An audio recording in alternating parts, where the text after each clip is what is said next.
welcome to Pluribus Unum's Fireside Chats. Not as if yours, but hey, it's something. How's that for a title? The trailer that I posted definitely seems to hold a lot of water. And I'd take a wild guess and say that there's at least some of the people that you like that are on here. I will say that I refrained from putting more people because, honestly, I don't necessarily know why I didn't put a lot more people on the list. I guess it's because some of the people that I'm going to talk about in this episode, I don't really want to give the dignity of being in the thumbnail. Because if you've been paying attention to my Twitter, which good chance you have not, in this one is going to be quite the episode. I expect this one to be somewhat long, but it is going to be overused word used again, an interesting one. Last bit of housekeeping. Patreon. There is a special thing on my Patreon for those who are subbed to my Patreon, and it may or may not be a thing that you might like. For those of you who don't know, I posted a reaction to the finale of a TV show that will be getting its own episode of Politics in Media. And if you don't remember, I've already been doing something similar to this by posting footage from a video game that I've been playing for Politics in Media. Let me know if this is something that you would actually be interested in seeing a lot more of, because I do have a lot of other things I'd like to watch for Politics in Media, and maybe my unbridled reactions could be interesting to see on Patreon. Or if you'd just like to see me do, video response on the Patreon or whatever.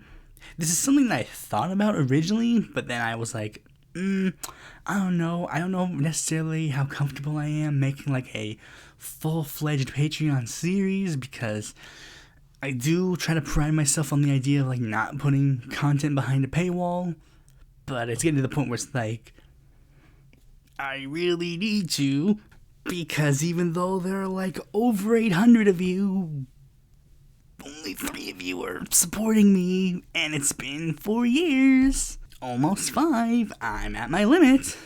I asked around for an editing job, but again, no one responds. You see my tweets, but you don't respond. And even when I try to find employment, no one responds. I figured that sacrificing basically every form of education and social life would probably have guaranteed at least some loyalty among supporters, but I guess not. I tried to supplant the Patreon with decent things that would get people interested, but I guess not. I've said it before and I've said it again, I hate to be that guy, but if those numbers don't start going up, then things ain't looking good for you all. But to stay somewhat lighthearted, let's get right into the news. And right after that, I just remembered I said to make sure things stay lighthearted, but the literal first story is literally the furthest thing from being lighthearted. So, actually, it does start off lighthearted, but then it immediately becomes not so lighthearted. So, good news and bad news. Good news, Nicaragua has actually freed a ton of their political prisoners. The bad news is, in order to do so, they freed 222 people, but that same day, they also passed a law that said that anybody who was jailed in that time period is no longer considered a citizen of Nicaragua and has been deported to the United States. Well, not all of them, but they were basically told, go to the United States or, whatever. Here's some of the people that were, freed.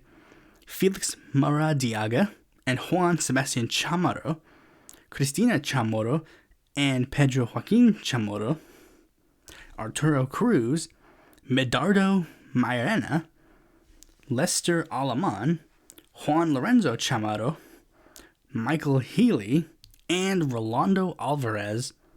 Now, some of those names might seem familiar to you, but some of those names might not be. So, the ones who are familiar are former presidential candidates for Nicaragua. The only 2 that weren't really involved in the presidential elections were Lester Alaman, who was a student activist who publicly berated Ortega and called for his resignation on television, and Rolando Alvarez, who is a prominent Catholic bishop in Nicaragua, because Nicaragua is one of those places where the church has actually decided to stand up against the political establishment rather than basically simp for it.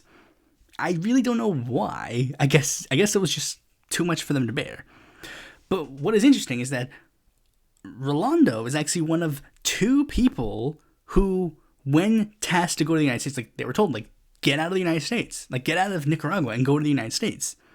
He was one of the few people that just refused to go to the United States. He said that he was going to stay in Nicaragua. And due to this, he has been sentenced to 26 years in prison. It's like, bruh, did you literally not just free him? You just sent him free. And this shows just how politically motivated and just BS this is. It's just like, you literally just technically freed him. But of course it didn't last. This is just so dumb. And of course we're going to get the tankies that are going to simp for Nicaragua. Like, I literally got someone who, like, the Twitter account Communist Post posted a thing saying, do you guys support or hate Daniel Ortega? And I, of course, voted on the poll saying that I disapprove of Ortega and stated point blank that there is literally no way that anybody on the left would actually support what Daniel Ortega is doing. Saying point blank, Ortega is literally a fucking disaster. No reasonable leftist should be supporting a guy who cut social programs during a pandemic, unilaterally jailed political opposition, and overall generally shifted right politically since the 2000s.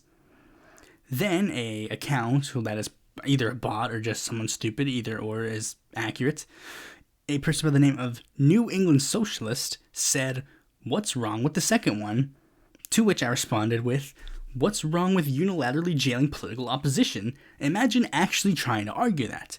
But for the sake of people who do not know, the political opposition that he unilaterally jailed included people mad at him for cutting social programs. I see no reason why you would take the side of Ortega, unless you support the same thing that happened in Chile in 2019, and what is currently going on in Peru, because both of these events are very similar. Like, the Peru one, I'll admit, is like a slight stretch, but it's like in the same vein. The Chilean one is one that I used, like, historically, because, like, what happened in Chile and what happened in Nicaragua, like, with the protest movements, is literally beat for beat what happened in Nicaragua. Like, Ortega tried to cut social program. Oh, dang it, I misworded it. I meant to say Colombia. Like, the Colombian protests, because I saw, like, a ton of lefties out there going, like, oh, Colombia. Well, okay, the Chilean ones are a little bit similar, but, like, the Colombian one is what I actually meant to say. Because in Colombia, that is literally what happened. Like, they tried to cut social programs during a pandemic, and in Nicaragua, they also tried to cut social programs during the middle of the COVID-19 pandemic. And due to this, activists rose up. In Chile, it was slightly different. They were arguing against the rise in public transport fares, which is a similar thing, but not quite. And here's the thing. In all of these countries, the left supported the protesters because it makes sense. But then somehow, magically, in Nicaragua, even though it is literally beat for beat what is happening in another country, because Ortega claims to be a leftist, you now have to say, oh no, Ortega's actually in the right. It's especially egregious when it comes from people who are literally like the gray zone tanky types. Because it's like, literally, it's just night and day the coverage. Me, as someone who is consistent, actually says that the protesters were in the right in all of these situations. Not saying there is never any way that a protester in a government can be in the wrong, such as the Freedom Convoy or the anti-Evo Morales protesters, but that is a case-by-case basis. We have to analyze what the protesters are actually standing up for. This account responded with, and this is just so funny just seeing this response, because it's just so hilarious. If a nation has Hitler 2.0 trying to run, we should arrest him, not rocket sciencer. To which I responded with, yes, college protesters who want welfare equal Hitler. Because it's literally just like, it's not rockets, like, again, it's not rocket science. Student protesters who want welfare are not Adolf Hitler. And that's the thing, like, it's the brain rot. Like, literally, it's just so brain rot. People are just so misinformed about the Nicaragua situation that it's just like, I really don't understand how you could look at Nicaragua and then somehow go, Ortega's in the right, when you have literally all these other examples of other nations doing literally what Daniel Ortega is doing, but then, oh, you hate them, but since Ortega is doing it, it's okay. A similar thing happened with the Cuba protests, where it's like, immediately, a lot of people on the left went, oh, they're CIA ops. Because it's like, there is literally nothing in Cuba that anybody could protest.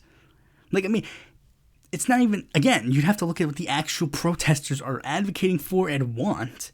And if you actually paid attention to what they wanted in the Nicaraguan protests, they wanted to fight against the cutting of welfare in their nation. And I know what some of these tanky types might say. They might say, actually, they wanted Ortega to resign. Hint, literally every single Latin American protest ends with them wanting the incumbent administration to resign, because they understand that this singular problem is not the root of things. It is the entire administration, and by extension, the entire, political infrastructure of the country that has failed them. That's why Chile is fighting for a new constitution right now. That is why Hugo Chavez, Evo Morales, and a bunch of other Latin American leftist leaders are fighting for new constitutions, or have fought and have won new constitutions for these nations. Because they know that this immediate problem isn't the end-all be-all. They need to attack the root of the system. And in Nicaragua, unfortunately, Ortega is now the root of the problem. If Ortega then was confronted with Ortega now, he would literally be on the front lines of the protests. There are people who, and this is just truly, it's like, this is the thing. Nicaragua is one of those nations where a lot of the politics is centered around the cult of personality around a certain figure. Like Chavez in Venezuela. Like, Nicaraguans supposedly love Ortega. But the thing is, there are people who supported Ortega who are literally in the front lines telling him he needs to resign and that he cannot be president anymore. There's significantly less people doing it in Venezuela or in Bolivia or any of these other nations, because those leaders, they actually got results. For some reason, I'm the only person who seems to comprehend that it is literally case-by-case basis, and that sometimes pink-tide leaders can be bad, sometimes pink-tide leaders can be good. I've rambled a lot about this topic a lot, but that's because I'm passionate about it.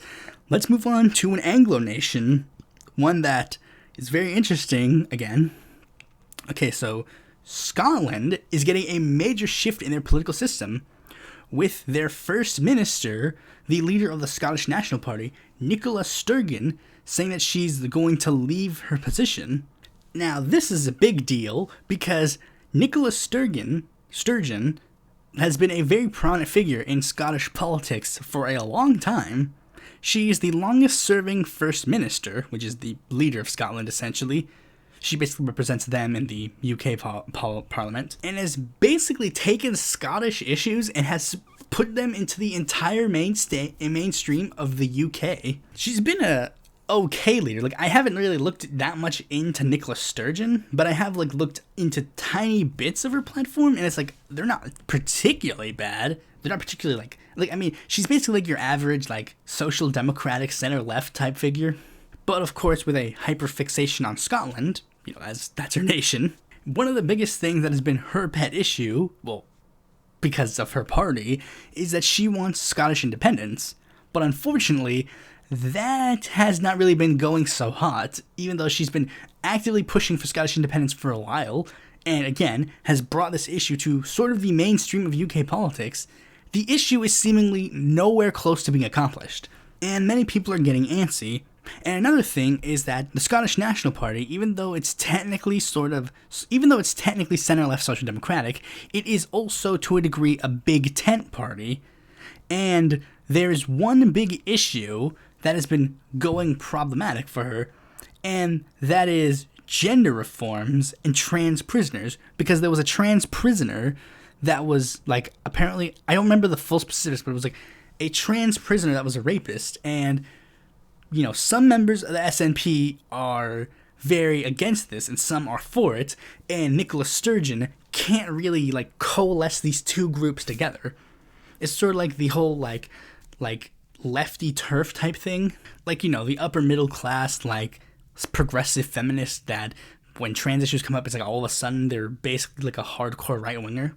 And these issues in specific seem to be going in the problematic side because it turns out that the one person who is going to be one of her, like one of the people who's like poised to potentially be her successor is someone who is very much against trans people. So that can be a very big issue should it continue. Now, remaining in the UK, we're going to talk about, of course, one of the biggest issues coming out of a foreign country, electorally, politically wise, with this. Even though we all know what it is, I'm still going to build it up as if we don't. Now, for those who don't remember, the Labour Party has faced a lot of accusations in regards to potential anti-Semitism within the party, with one of the main central figures being former leader Jeremy Corbyn. Now, the issue of whether or not Jeremy Corbyn is an anti-Semite is a very big and complex issue. I'm lying to you, of course it's not. He isn't. But the thing is, the reason why this is an issue is because, like, this is just how things are with, like, Palestinian activists. Like, you'll get, like, the people who are, like, sometimes, like, just very pro-Palestine, but then, like, there's, like, this thin line where it's, like, if you step over it just, like, one tiny bit, it all of a sudden seems like you're incredibly anti-Semitic. And that is, like, an issue that we've talked about a little bit before, but, like, sometimes there are people who will say all the right things, but then it's, like, you just look one layer deep and you realize, oh, wait, no, they are anti-Semitic. And it turns out that one of the biggest things is, like, while Jeremy Corbyn himself is more than likely not anti-Semitic, the big issue is that it seems that he surrounded himself with figures that line is very much harder to see. Or they are almost more likely like older white men who really have no understanding of Jewish culture and can understand why certain things can be construed as anti-Semitic. And these are issues that have seemingly been these are issues that many people say might have been the reason why Labour lost in the last election, at least by a large margin. And the new leader, Keir Starmer, has been sort of poised to put the party in a new direction, at least, usually focused on this issue, but also, to an extent, broader politically. He wants to do a little bit more than just, take the party in a new direction in regards to potential anti-Semitism. He's tried to streamline the party to be, more, center-focused, and, he's been trying to do things to try and change the image of the Labour Party ahead of the next general election, which could either happen tomorrow or can happen in, a couple years. So he's been preparing for that occasion, getting local Labour affiliates to try and make sure that they know who is going to run in the next election as their candidate. Cut out any sort of the drama that's been going on. But one of the big things that has been laboring over his head for a while is what to do about Jeremy Corbyn. You see, because Corbyn was actually suspended from the Labour Party due to these allegations, but was told, oh no, this is only from the parliamentary Labour Party that he's suspended. He's still a member of his local Labour affiliate, and come the next election, he can choose to run as the Labour candidate again. But as we discussed on the show previously, some people do not want Corbyn to run again. And now, during his big thing where he made a big event where he explained here's what we're going to do next for Labour, a reporter point blank asked Keir Starmer, will Jeremy Corbyn run as a Labour candidate in the next election? And Keir Starmer responded with this. What I said about the party changing, I meant, and we are not going back, and that is why Jeremy Corbyn will not stand as a Labour candidate at the next general election. And that is when Labour Party died, because, oh boy, that's a very controversial decision that he made. And it's a decision that was very much poised to happen, given other things that have been going on with the British Labour Party for a while, and people are genuinely wondering what is going to happen next. You see, for those who don't know, Corbyn is not the only Labour candidate that will not be standing for their seat again. And you see, the thing is, it is very much noticeable who is not being allowed to run again. And all of them happen to be people of the, Corbyn type faction. Like, people who chose to stand with the railroad strikers in the UK were forced out of their positions in the party. And many people see this as, very obviously, Starmer is trying to do Tony Blair 2.0 and is trying to clear house of all of the Labour people to the left. And people are very much curious, what's going to happen now? Well, before we get into speculation, I just want to read off Jeremy Corbyn's actual response. Ever since I was elected as a Labour MP 40 years ago, I have fought on behalf of my community for a more equal, caring, and peaceful society. Day in and day out, I am focused on the most important issues facing people in Islington North: poverty, rising rents, the healthcare crisis, the safety of refugees, and the fate of our planet. Keir Starmer's statement about my future is a flagrant attack on the democratic rights of Islington North Labour Party members. It is up to them, not party leaders, to decide who their candidate should be. Any attempt to block my candidacy is a denial of due process and should be opposed by anybody who believes in the value of democracy. At a time when the government is overseeing the worst cost of living crisis in a generation, this is a divisive distraction from our overriding goal to defeat the Conservative Party at the next general election. I am proud to represent the Labour movement in Parliament through my constituency. I am focused on standing up for workers on the picket line, the marginalised, and all those worried about their futures. That is what I continue to do. I suggest the Labour Party do the same. Now, for those who... Now, you see, that statement is interesting, because I noticed one small thing. Notice how he never once states in that, message that he intends to run for re-election as a Labour Party candidate.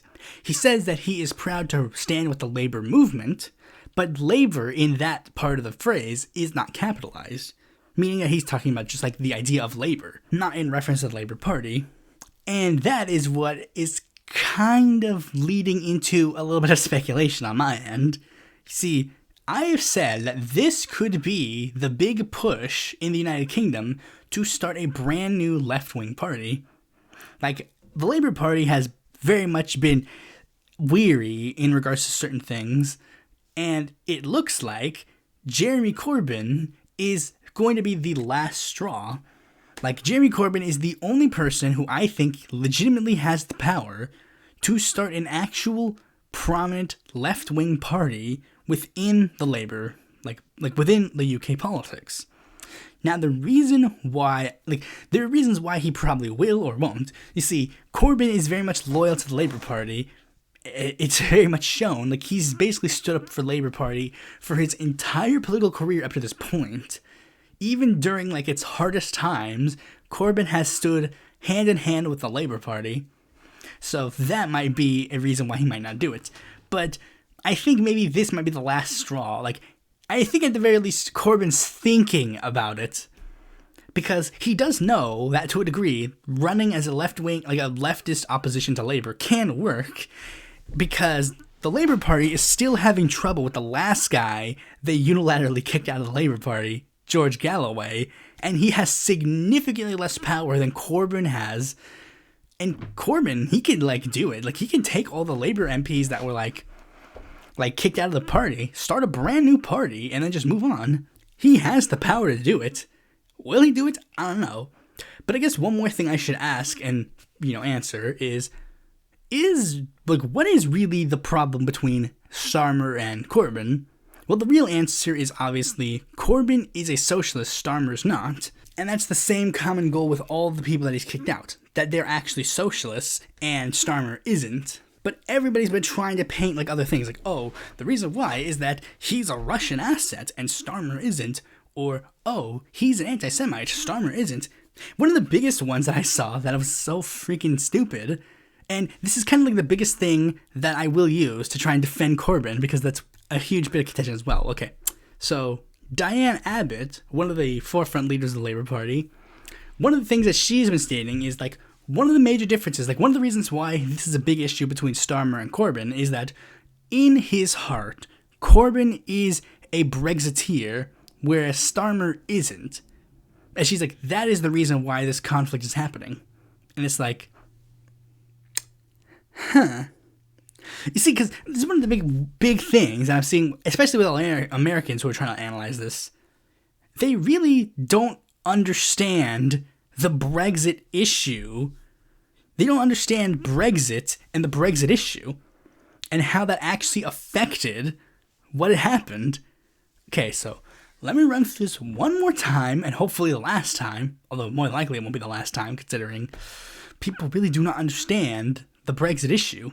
So what ended up happening with Brexit is the TLDR, well, even though it will still be pretty long, is that the two major parties in the UK, the Labour and Conservative parties, had people from many different perspectives on whether or not people should remain in the EU or leave the EU.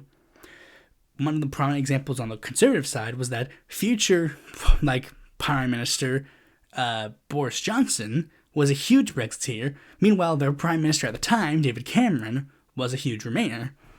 And examples on the Labour side were that, like, George Galloway, former member of Labour, was a huge person who advocated for Brexit, and Jeremy Corbyn, back in the day, was originally opposed to the UK entering the EU to begin with.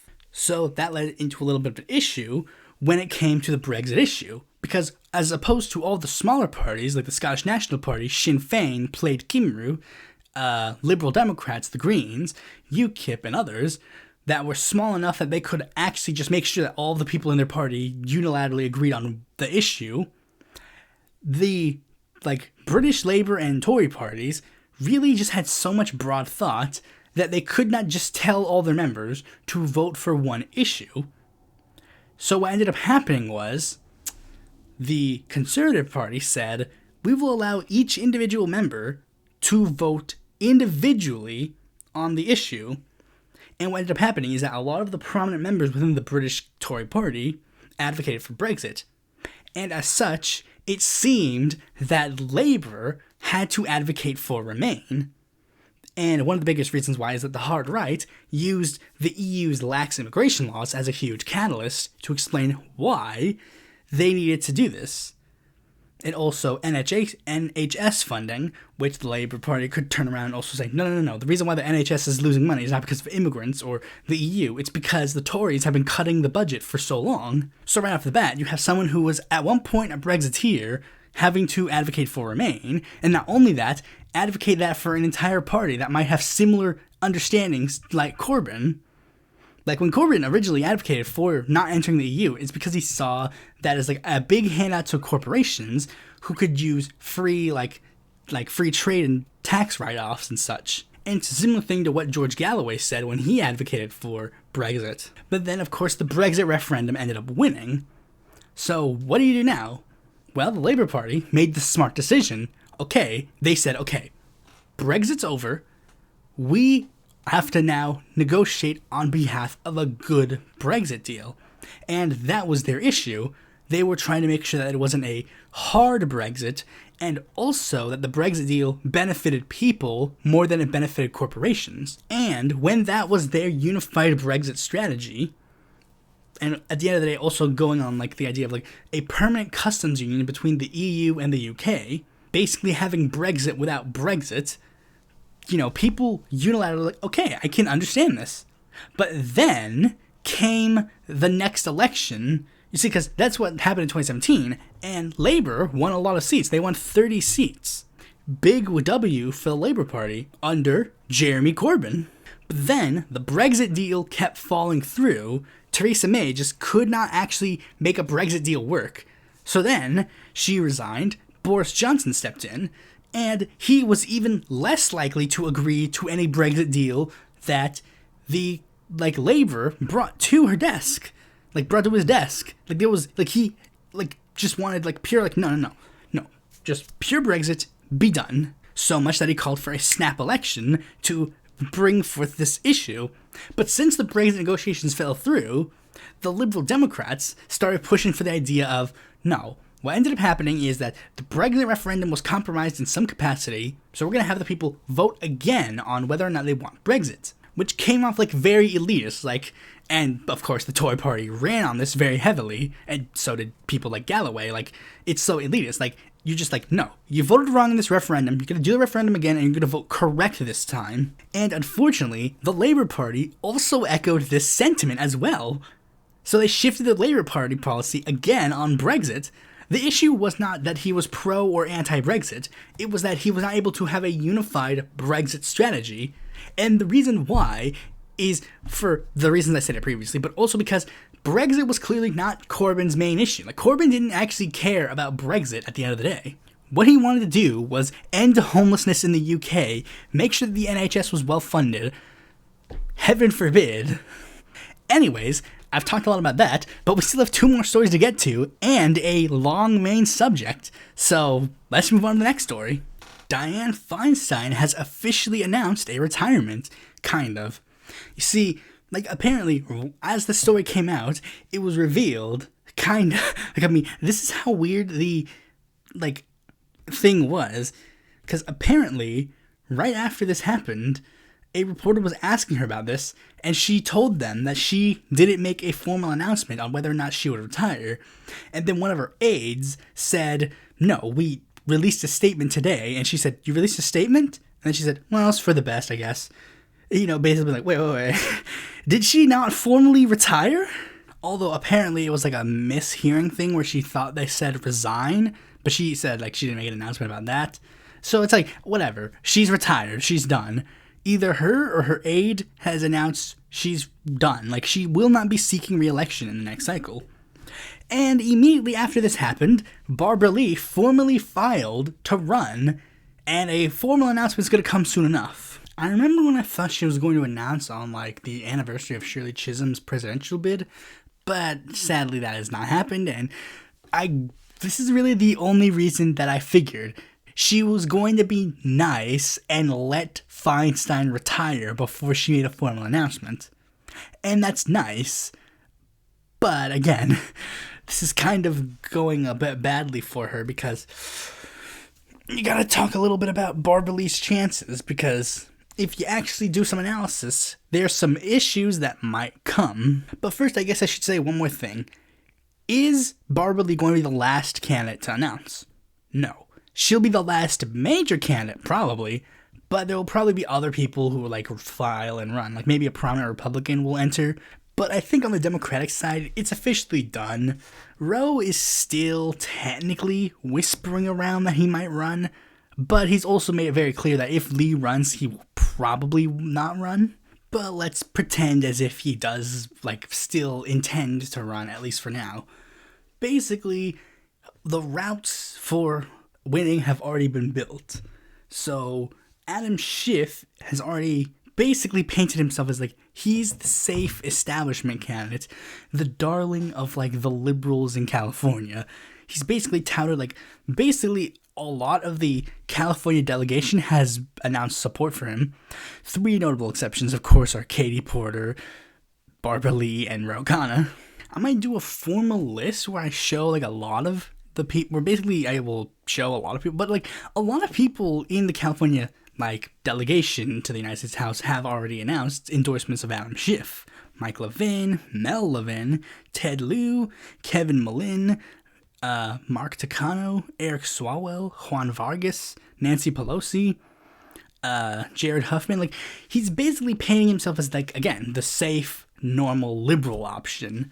And Katie Porter, like, I think she has like a couple of rounds she can take. You know, one is like the sort of like populist type, Democrat type thing, progressive-ish, I guess.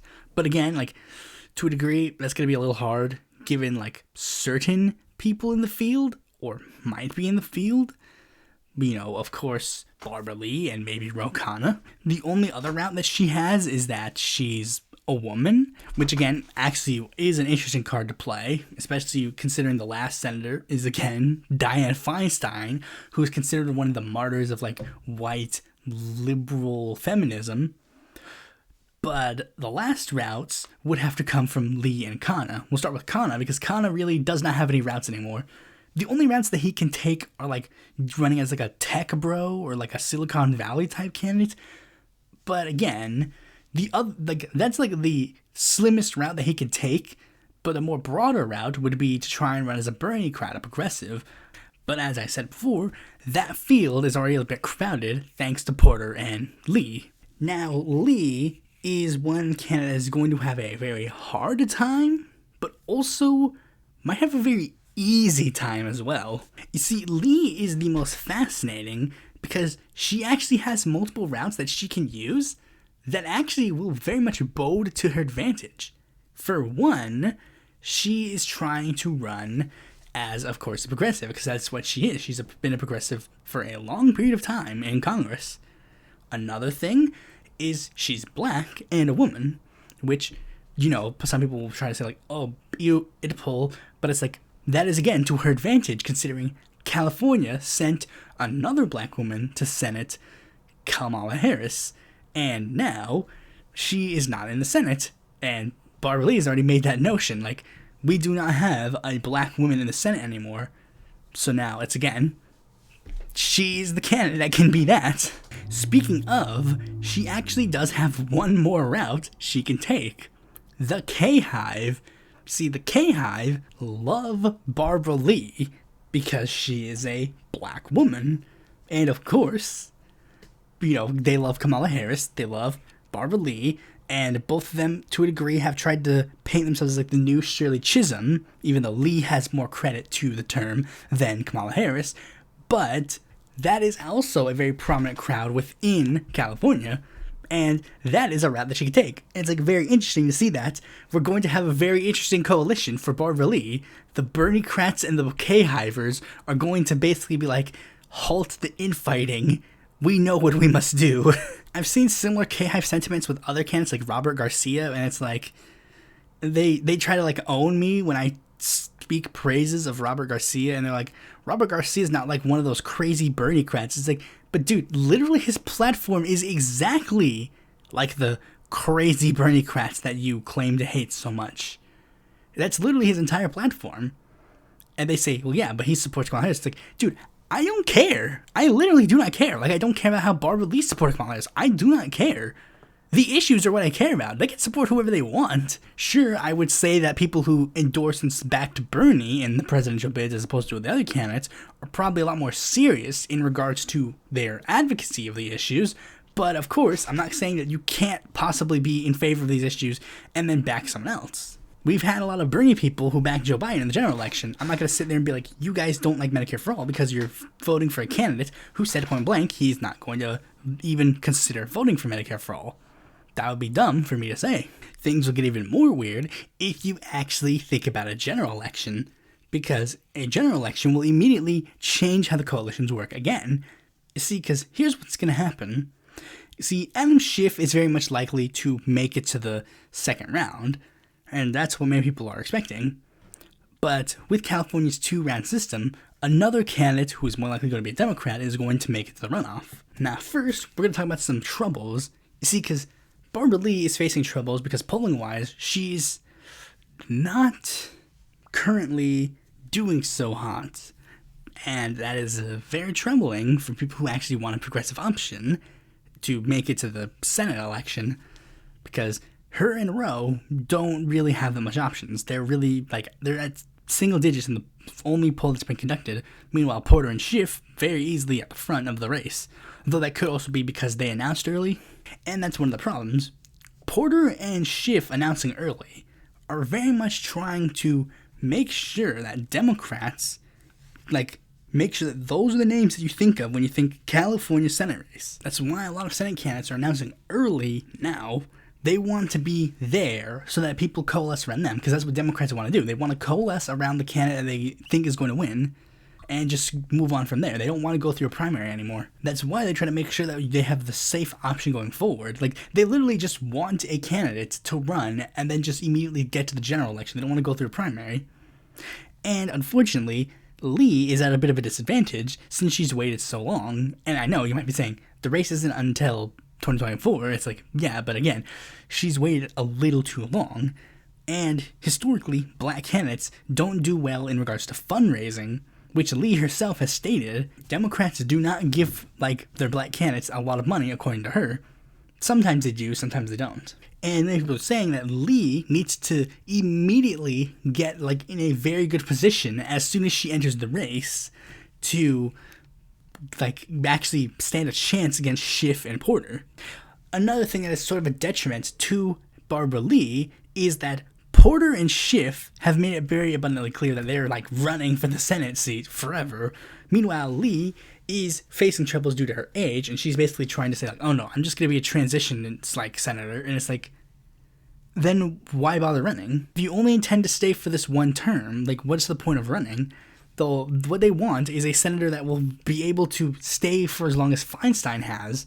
Last thing I'll say before we get into the next story is a funny tidbit, because as I said previously, in the general election, there will be 2 Democrats, more than likely. So what is going to happen is, Adam Schiff is very much guaranteed to make it to the runoff. The question is, who's going to go next? Most people say it's Porter, but it's in the case that it's Lee, it'll be very interesting because, and a similar thing happened in the last race, where a lot of Republicans hated Feinstein so much that they actually cast a ballot for Kevin De Leon to try and replace her. And they think that is going to happen in this upcoming race, where Adam Schiff is so hated within the Republican Party that what's going to end up happening is that a lot of Republicans are going to end up voting for whoever is the candidate against him to just make sure that he doesn't even get a chance to win. And I will say, it'll be very interesting if Barbara Lee is the candidate against Adam Schiff.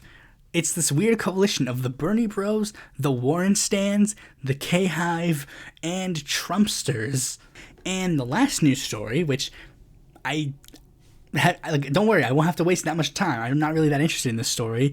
I just have to say, because it is big, is Trump has gotten a challenge in the 2024 election, Nikki Haley. Now, I will say a little bit about this, but not too much. You see, the Nikki Haley announcing is basically the same thing that people have been trying to do for a while.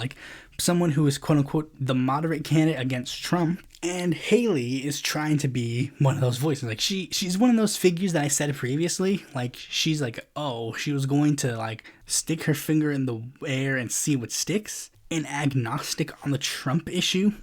She said a lot of things that were positive to Trump and a lot of things that were negative to Trump. Just enough on both ends that depending on how good the Trump angle would be, she would have the ample amount of time to choose a decision and choose how she would run a campaign.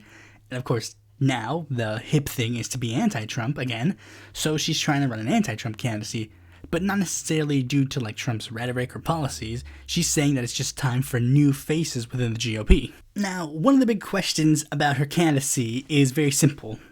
How long is this candidacy going to last? Really, how long is this candidacy going to last?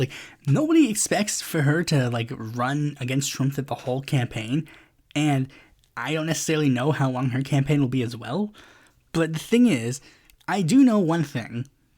It is very likely that she will, she's at least vying for South Carolina. That's the whole point of her campaign. She's the former governor of South Carolina, and the whole point is that she's trying to give Trump an upset in South Carolina. Since this is an early state, the GOP still goes by old school rules, I think. It's still an early state, and she's hoping to pull a Joe Biden for Trump, where it's her win in South Carolina will determine the results of the next whatevers. And I think it's going to be the plan for the GOP. What people said was going to happen with Bernie, where they're going to have all these candidates run in areas that Trump did really well in, and it's they're going to run all these candidates in these areas, and then due to that, it'll deter a lot of people from voting for Trump. I don't know necessarily how much this is going to be helped or hurt by the fact that Tim Scott, the senator from South Carolina, is also going to be entering the race soon, at least according to some reporting I saw. And how does DeSantis fit into this? I don't know. I think the idea is just basically try to get all those people to get enough delegates so that they can give them to DeSantis in case he doesn't pull through. I don't know. We'll have to wait and see. And with all of that, let's finally get into the main topic of this video. I honestly did not expect that it would take that long to get to the main topic, and I do apologize. And I really would not blame you if you just skipped to the main topic. I honestly really hope that with all that, I don't then just have not that much to say comparatively with this topic, because this topic I think I do have a lot to say. Now, before you get into anything, I just want to say one thing. The title is clickbait and intentionally incendiary. I don't necessarily hate LEFTTUBE per se. I'm just giving some very interesting critiques and things and cynicisms given my experiences on LEFTTUBE. I guess in a way this is also a way to celebrate the 5-year anniversary of this channel. Now the thing is, I've actually been planning this video for a while now, but I do have to address one thing. This video is going to have some similarities, I guess, and is going to cover a lot of similar points to a video released by FD Signifier, one that he released like literally not that long ago. There are going to be a lot of differences in this video and that one, in case you already saw it. You know, example, mine's lesser quality, mine's going to get into more like personal experiences, whereas his was his personal experiences and experiences of other creators.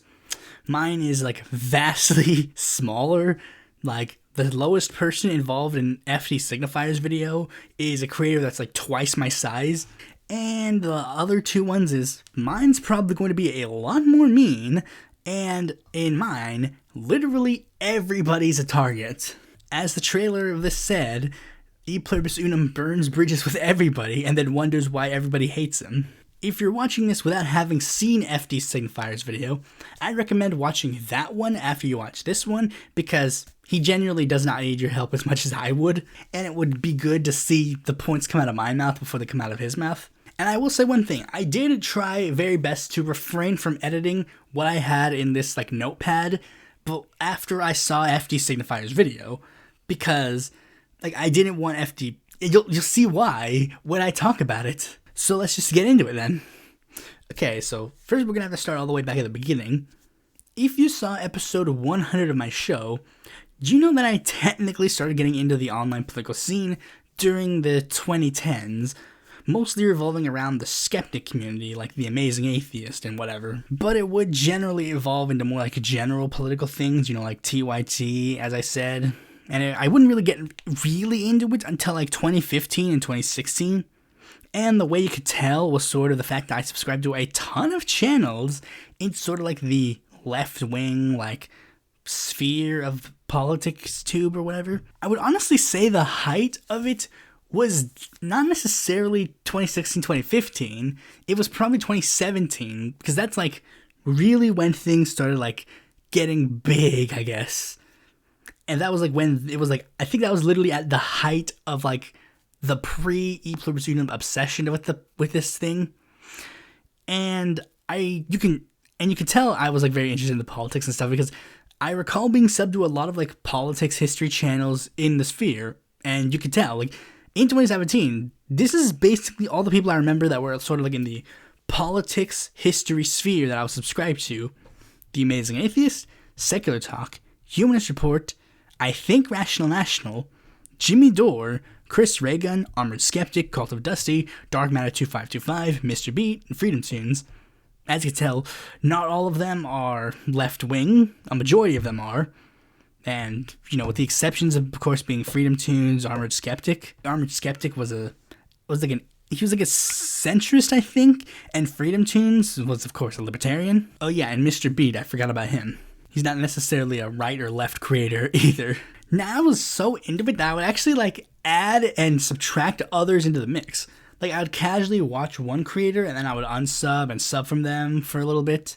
This kind of went on from, like 2017 to, like, early 2018, like, really early 2018. Like, again, before the Pluribus Unum channel happened.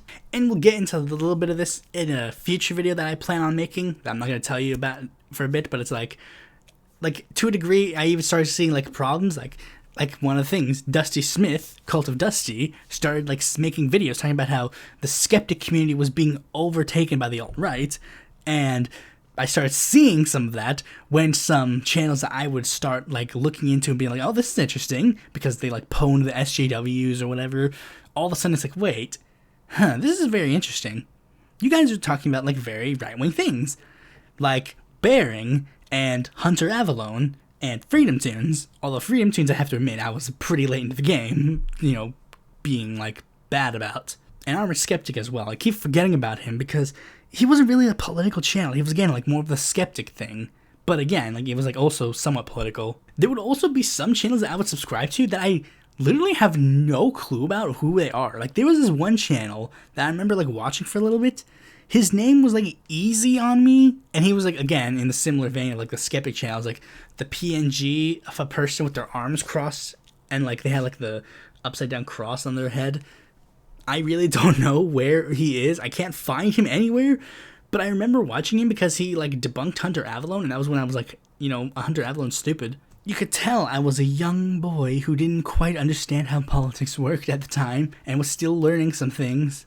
But I definitely had some political beliefs that I definitely couldn't go too far. Like I knew there was a limit to where I would go. And I started noticing there was a problem when some of the quote-unquote left-wing channels all of a sudden started sounding exactly like the right-wing channels. Thankfully, my brown skin was able to prevent me from falling down the all-right rabbit hole.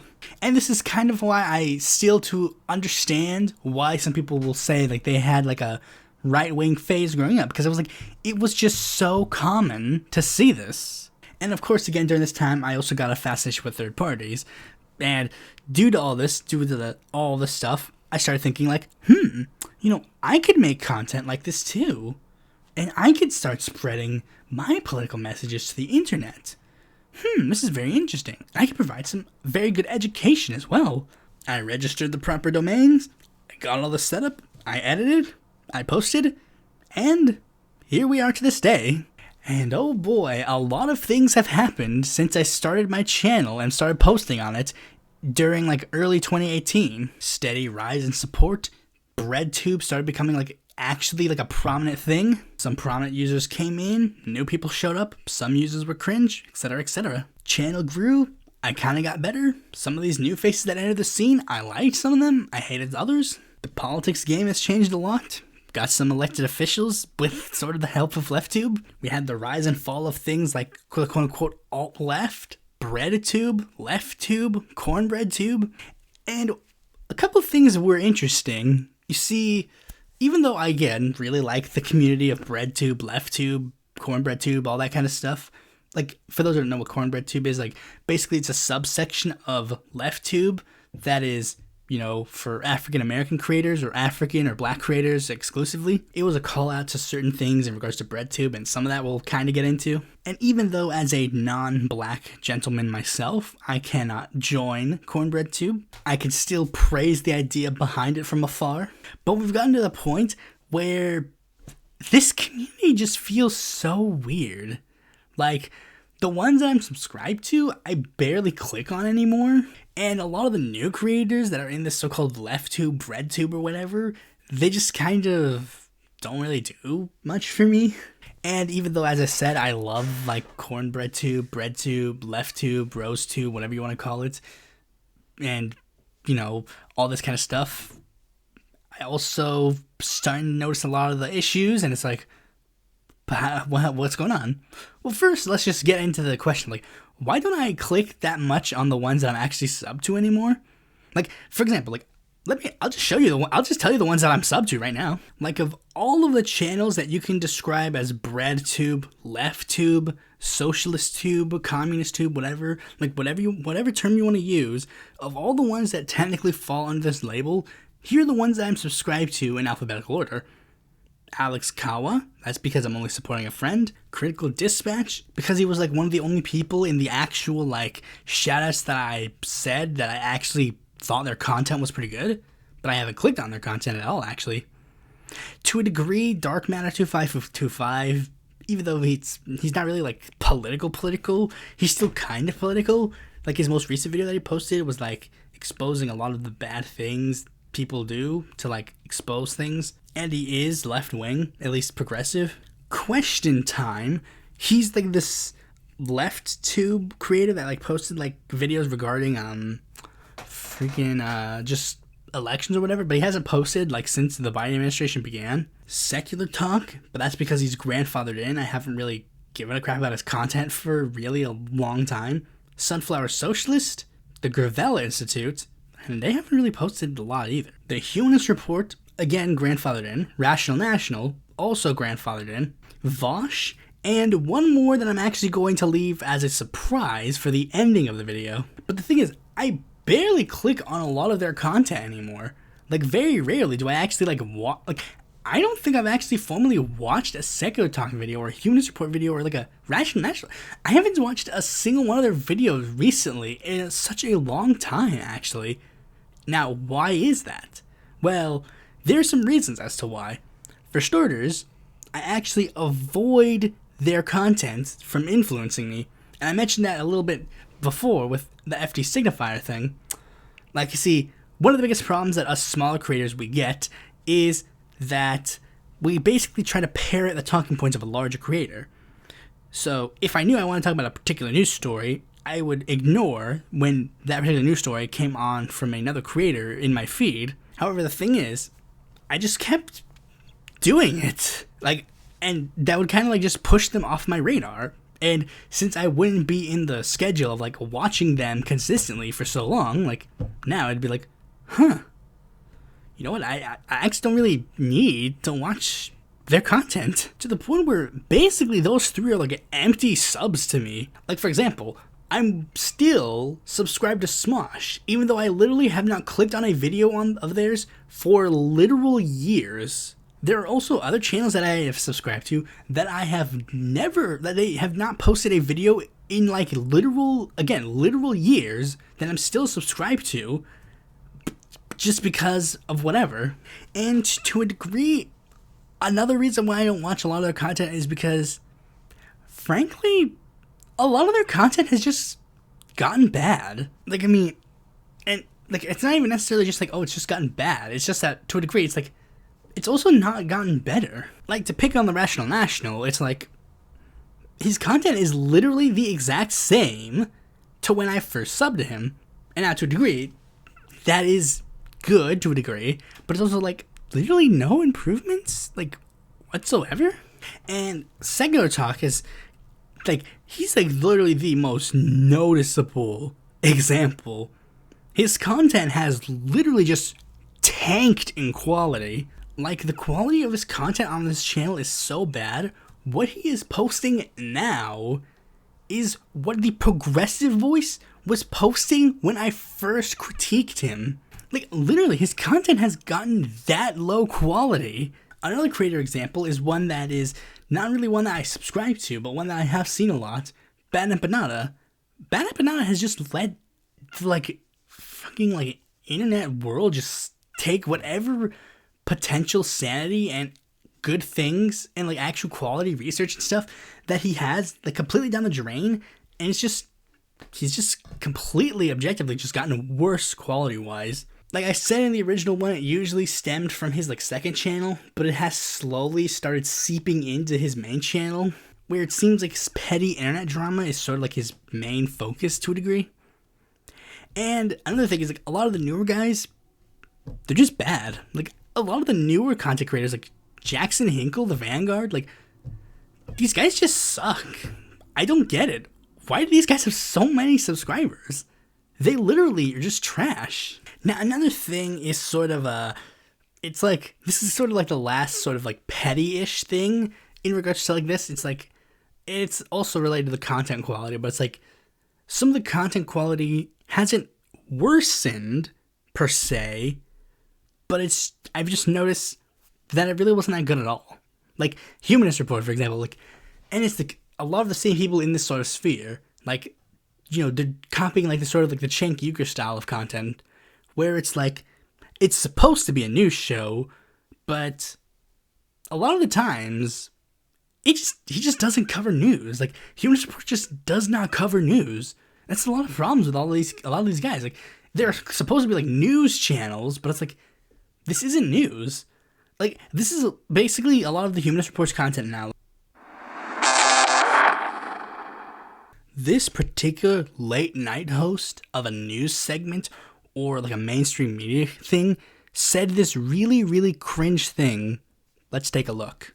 Hello there. I am big media pundit guy. I say something that is incredibly racist, sexist, homophobic, or really classist. Something that only an urban elite billionaire would say. Very much an antithesis of progressive politics. Wow. That is very, very cringe. And let me give you very obvious reasons as to why that's really cringe. That you, as an audience member of a progressive news show, already understand, but I'm going to say it again anyways, just in case you guys forgot. Up yours, up yours, up yours, sons of bitches. Wow. We really needed to see that. Bravo. You exposed that Tucker Carlson is racist.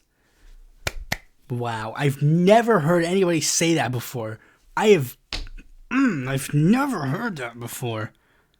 What's that? Bill Maher is tone deaf on progressive policies and advocates for like a California liberal elite? What? Ben Shapiro hates gay people? Steven Crowder lied? Tim Pool is a conservative? Wow, I've never seen this before. This isn't news, and you're really, for the most part, like, preaching to the choir on a lot of these issues. It's like, I mean, okay, like, to be fair, like, some of the stuff, of course, makes sense to talk about. Like, I'll even extend, like, the J.K. Rowling stuff. Like, you know, some people might say, like, oh, you can't talk about J.K. Rowling. Like, no, that this is fair to talk about. But then there's also, like, oh, Roseanne Barr comedian, like, boomer comedian Roseanne Barr plagiarizes Ted Cruz a new stand-up. That was literally not neat. Like, that video is completely unneeded. Talking about Trump policy, that is very weird. That makes sense. Talking about the GOP trying to keep child marriage legal, that makes sense. But the thing is, he's going to word it in a way, of course, to try and be like, you see, you guys claim to be the actual people to try and stop groomers, but you guys are fighting for groomers. It's like, dude, they don't care. Like, this is the thing. Like, they don't care. Like, to a degree, it just doesn't make any sense at this point. We've seen that this just doesn't work, really. One of the big things I know a lot of these people are going to say, like, we're going to try and help de-radicalize some people. But it's like, unfortunately, unless you're being invited to shows that are, like, not biased or going to lean to a conservative audience, you're not really reaching conservatives or, like, moderate conservatives or moderates. Like, you're not reaching these people. And they'll cover these news stories that are very clearly just not news.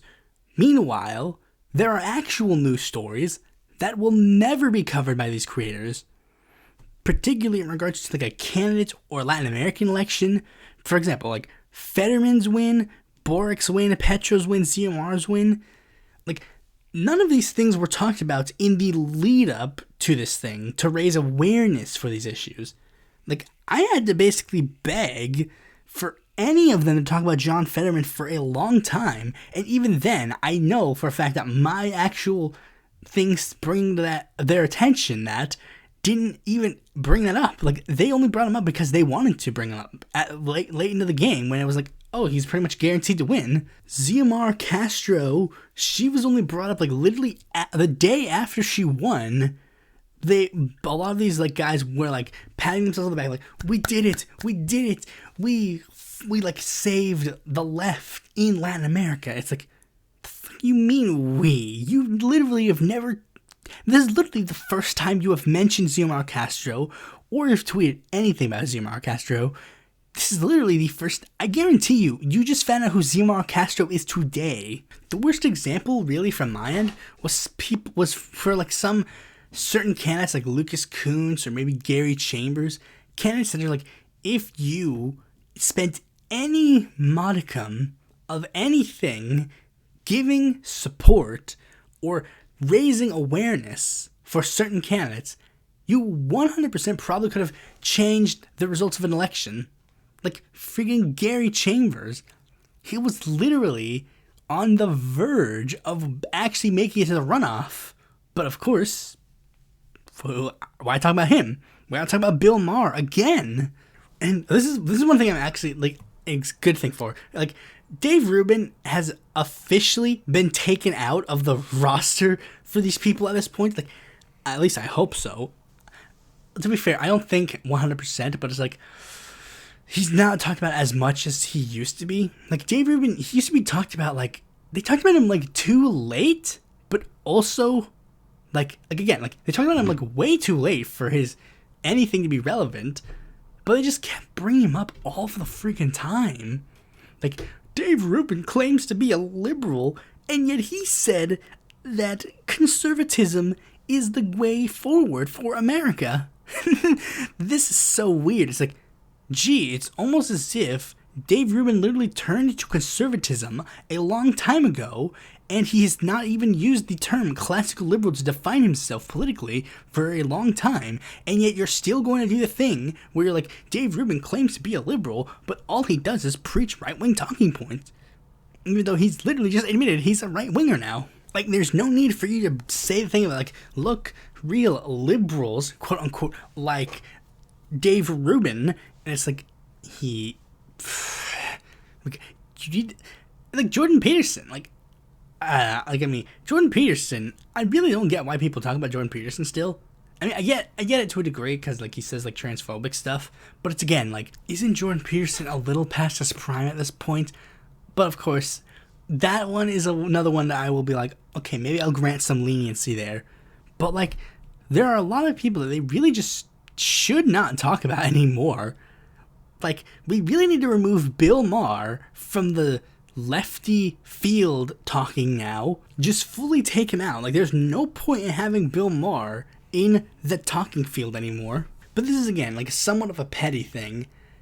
But another thing that is, to a degree, kind of petty, it's sort of like, this is where we're starting to get into, like, some things that I guess are sort of, like, problems with the industry. But I guess that latter one is, like, the former one that I just said is also kind of, like, a problem with the industry. But it's, like, this is one that I do see kind of pop up a lot, with sort of, like, how LeftTube is and how weird it is. You see, because, like, we get to the point where completely 100% valid criticisms are just pushed away, really. Here's one of the biggest ones that I really gotta show. Politics as a fandom.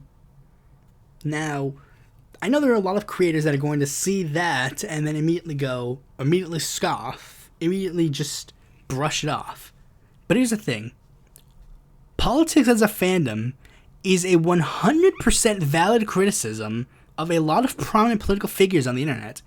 And I am sick and tired of hearing that it isn't. We see this all the time. Like, why do you think we make fun of the fans of particular creators?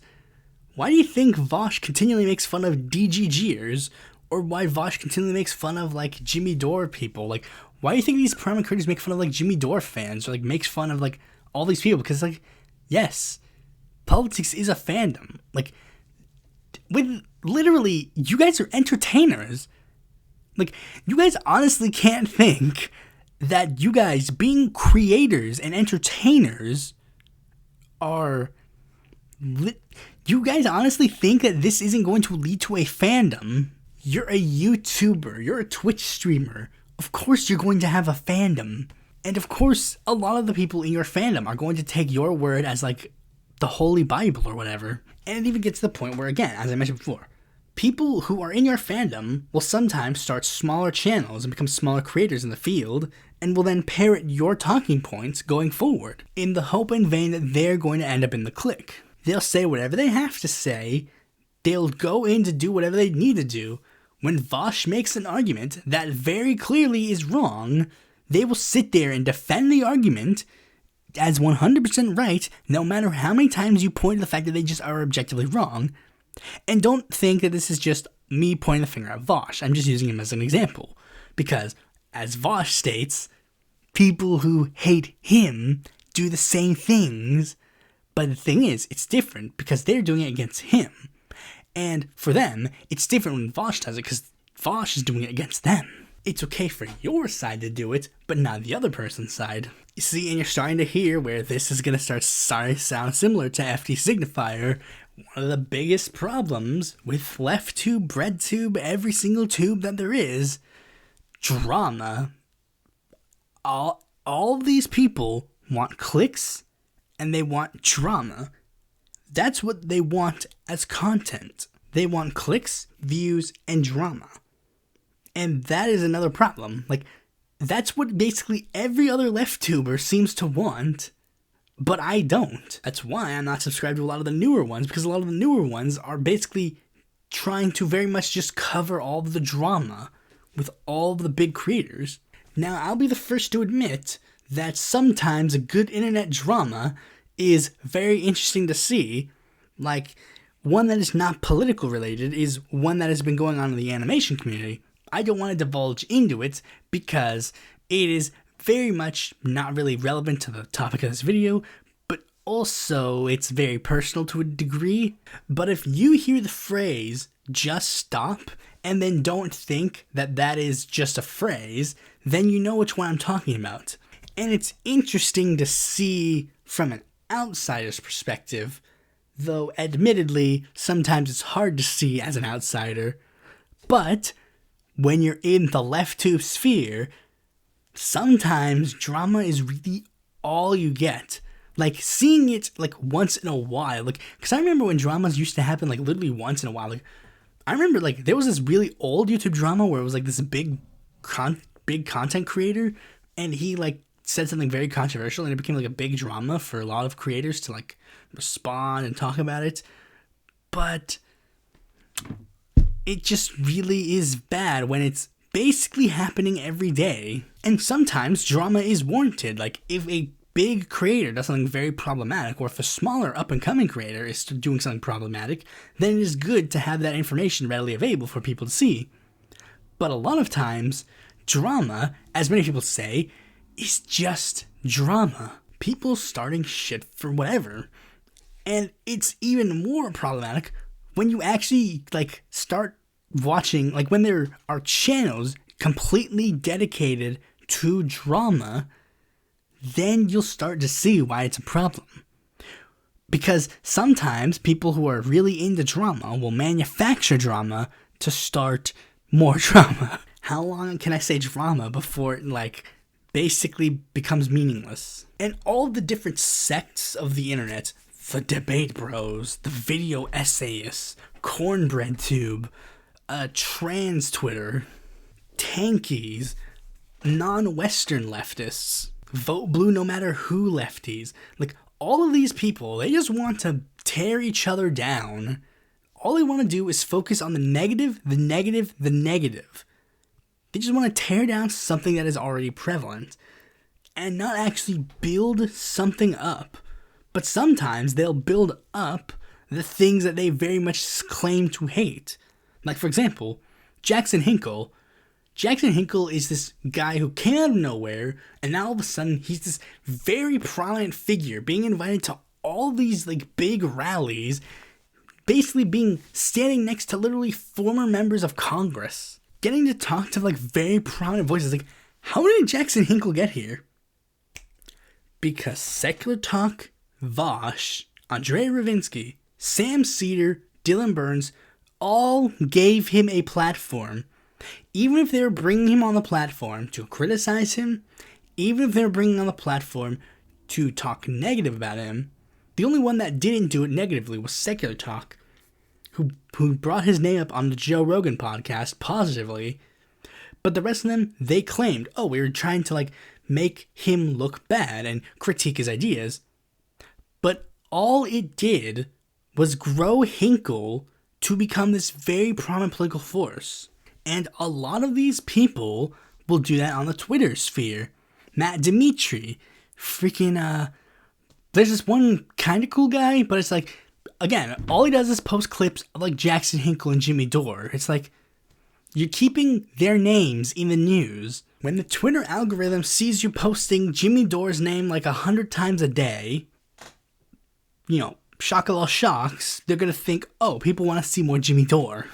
Vosh will spend basically his entire time talking about how, oh, Luna Oy and Professor Flowers are so bad. Like, these are bad lefty POC creators. I don't understand why these people are being brought up as, like, these big, great, wonderful creators in the lefty POC sphere. Like, and he'll spend all of his time. He'll get all of his, like, sub channels. He'll get all of his fan channels to post all these clips. He'll retweet, and he'll keep bringing up the Professor Flowers drama. He'll keep bringing up the Luna Oi. He'll keep saying all this stuff about them.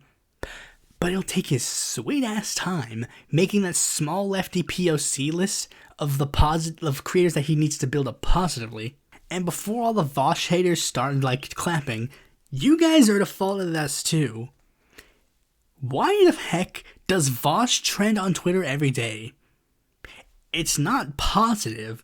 Literally every time I click the Vosh trending tab, it is always people who hate him. It is always all of the negative. People bringing up clips millions of years old that have been debunked 1,000 times over. And then when they bring up the one clip that literally is just there is no extra context needed.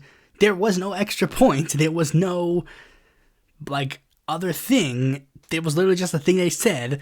All the Vosh stands will immediately come out to be like, look, see, all of the content is taken out of context. Bad, bad, bad, yucky, yucky, yucky. Every single one of these people could be spending all their time trying to build up positive things. Build up all the, Vosh, he hates Luna Oi and Professor Flowers and thinks that they should not represent minority creators on the internet. Then why the heck are you not building up the creators you think should be representing minority creators? Why are all these other people spending all their time, like, going like, Jackson Hinkle bad, Jackson Hinkle bad, Jackson Hinkle bad, Jackson Hinkle bad, when they could have been spending any of that time trying to build up, like, oh, here are new people that could be better than Jackson Hinkle, that produce similar content to his, but produce it in a better way, or produce it in a better political perspective. Like, if these people are so bad, so negative, stop talking about them, stop watching them, stop doing all the things. Like Hinkle, like, this is the thing, this is the difference between me and other people. Like, when I hate Hinkle, I don't sit there on every single one of his streams to clip a clip of him saying something incredibly cringy about Russia. I don't want to do that. When I could literally be just doing positive things. I could be talking about the Russia-Ukraine conflict in a different perspective. I could be bringing up how Vladimir Putin is already a pretty bad person and explaining the reasons why. I could try to bring up, like, a smaller creator that I think is better equipped to talk about the Russia-Ukraine conflict. I could share links to charities to help Ukrainian refugees. I could just donate to them myself if I had the money. Maybe if you spent your time in a more positive way, you would see more positive change. But that's not how it works. What works is you get the clicks talking about the bad people. The people you don't like, you can put them in the thumbnail. You can get the people who love you and they hate you to go to your comment section, upvote, downvote. You'll get that sweet watch time. Probably you'll have an ad placed on it. You have your links to your Patreons, your Cash Apps. Make it rain, make it rain. Now, from an outsider looking in, you can see a little bit of the problems, but it gets 10 times worse when you're an insider looking in. Because, as a smaller creator, I am privy to a lot of things that do go on behind the scenes. I really did get to see a peek behind the curtains, and when you peek behind the curtains, you realize this isn't a bug, it's a feature. This sphere really thrives on drama, even for literally the dumbest or smallest things. And in order to get anywhere close to relevancy, you're gonna have to be cutthroat. And you're gonna have to leave a lot of these inside of people's backs. If you can't leave it in someone else's back, I guarantee you they'll leave it in yours. You're gonna have to stand on people, use them for clout, and then dip when they disagree with you on literally the tiniest thing. No, I mean, I'm being serious. I have people who literally, like, betray me, I guess. And it's kind of weird to use this terminology when you're describing, like, people who make, like, fucking internet videos. Betray you. Like, they'll support, like, they'll, like, usually it'll happen, like, there'll be, like, a disagreement on something, because, heaven forbid, two adults disagree on anything.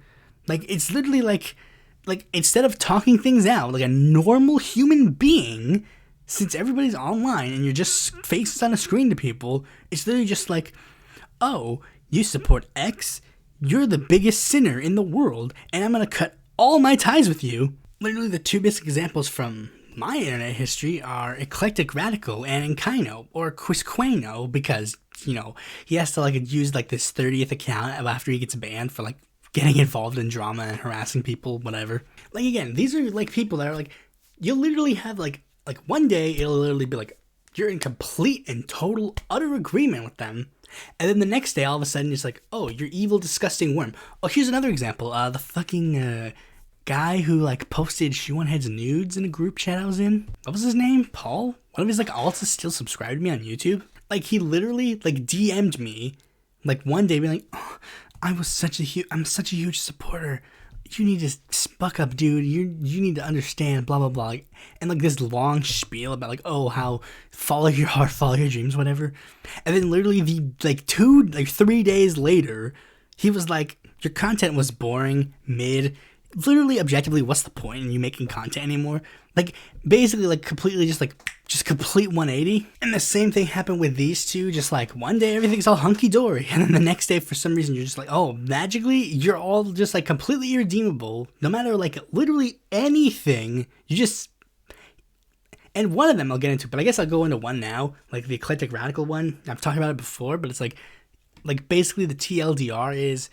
I called out a person that I was never a friend or fan of. She was one of these people that was, like, pretending to be on the left, but then, like, literally just completely just objectively said everything on the right wing. Like, she'll be like, oh, Justin Amash is the best member of Congress. Not even one of the squad. They're evil. Justin Amash, good. Thomas Massey, good. And she says, like, COVID denial stuff, and she was, like, praising January 6th, and I was like, she's fucking stupid because I've never liked her. And then all of a sudden, Chris got really, really mad and was just like, how dare you make fun of her? And this had nothing to do with the fact that he wanted to fuck her, even though it was clearly obvious because he was extremely fucking horny to every single woman he talked to the point where he has many allegations that he was a creep to many women, apparently getting kicked out of a DM group because of it. Put a pin in Enkino, because we'll get to him in a second. Now, this is a segment where I'm going to try and refrain from using particular words. All I will say is that this is a section that I've dedicated a whole podcast about, but I'm not going to name drop this particular group of people, because if I do, I will lend credence to a conspiracy theory. And I do not give credence to that conspiracy theory because of one particular thing. The person that the conspiracy theory is named after, literally, I have no ill will towards him. Mostly because, like, he had really nothing to do with any of the stuff that I'm saying, other than the fact that he also contributes to drama. And at this point, it's literally just like, why bother even contributing? Like, he tweets about, like, drama all the time, but it's like, dude, your account's locked. You're literally just preaching to the choir. There's literally no point in you doing this. You're not calling out anybody. Everybody who is in your circle that you've allowed to be in there literally already agrees with you. There is literally no point in you posting any of these tweets calling out certain creators. And another reason why I'm not saying it is because also, like, it's not really just exclusively quote-unquote them, but it's also just, again, it's just a common thing that happens. I was in, like, a couple of Twitter DM groups and Discord servers in my day. The only server I'm currently in now is my own. And the reason why is because literally every single one that I have been in was exclusively drama. Look at this stupid thing someone said. Report this account for something bad that they did, etc., etc. Almost nothing productive. Most of the actual things that would be productive, like, oh, here's a candidate list for people that are in races that are very tight right now that could probably use your support. Or here's a video that someone made that is very interesting and you should give it a watch and share it. Or here's a donation link for this charity or whatever. Or here's a donation link to a Patreon or whatever. Like, all of these actual, like, relevant stuff that could, like, build up things that, again, these people were supposedly in favor of. Like, oh, we hate that most of the foreign policy analysis comes from people who are, like, either, like, just neocons, neolibs, or, like, Telesur pro-Russia types. It's like, maybe you could find a creator that expresses a foreign policy view that you like and maybe share their content about foreign policy a lot. Or you can spread like positive things again, but no, that's not what you need to do. You need to talk about how Jackson Hinkle is against doing something really stupid. And I know, this is one thing I'm going to say. Like, this is one thing I'm going to hear, and I'm probably going to have to say again. It's like, it's not like these people don't deserve to be called out sometimes, but it's like, when it's your entire personality, when it's your entire shtick, maybe you're kind of stretching it too much. And again, like, it was mostly drama. Like, it was usually drama. One example comes from one user that I've gotten into a ton of drama with, named Brian. He's this 50-year-old crazy ex-fan that gets into fights with people on Twitter to make up for the fact that his life sucks. Like, I've talked about him like 10,000 times. In the DM groups, I would get into arguments with him, and somehow he would walk away thinking that I liked him, even though it was pretty obvious that everybody hated him. He pretended to care about my content just to get clout or whatever. And it just, every day, just kind of like, it seemed like a perfect bookend to all the things. Like, he left the DM group. Okay, a good bookend.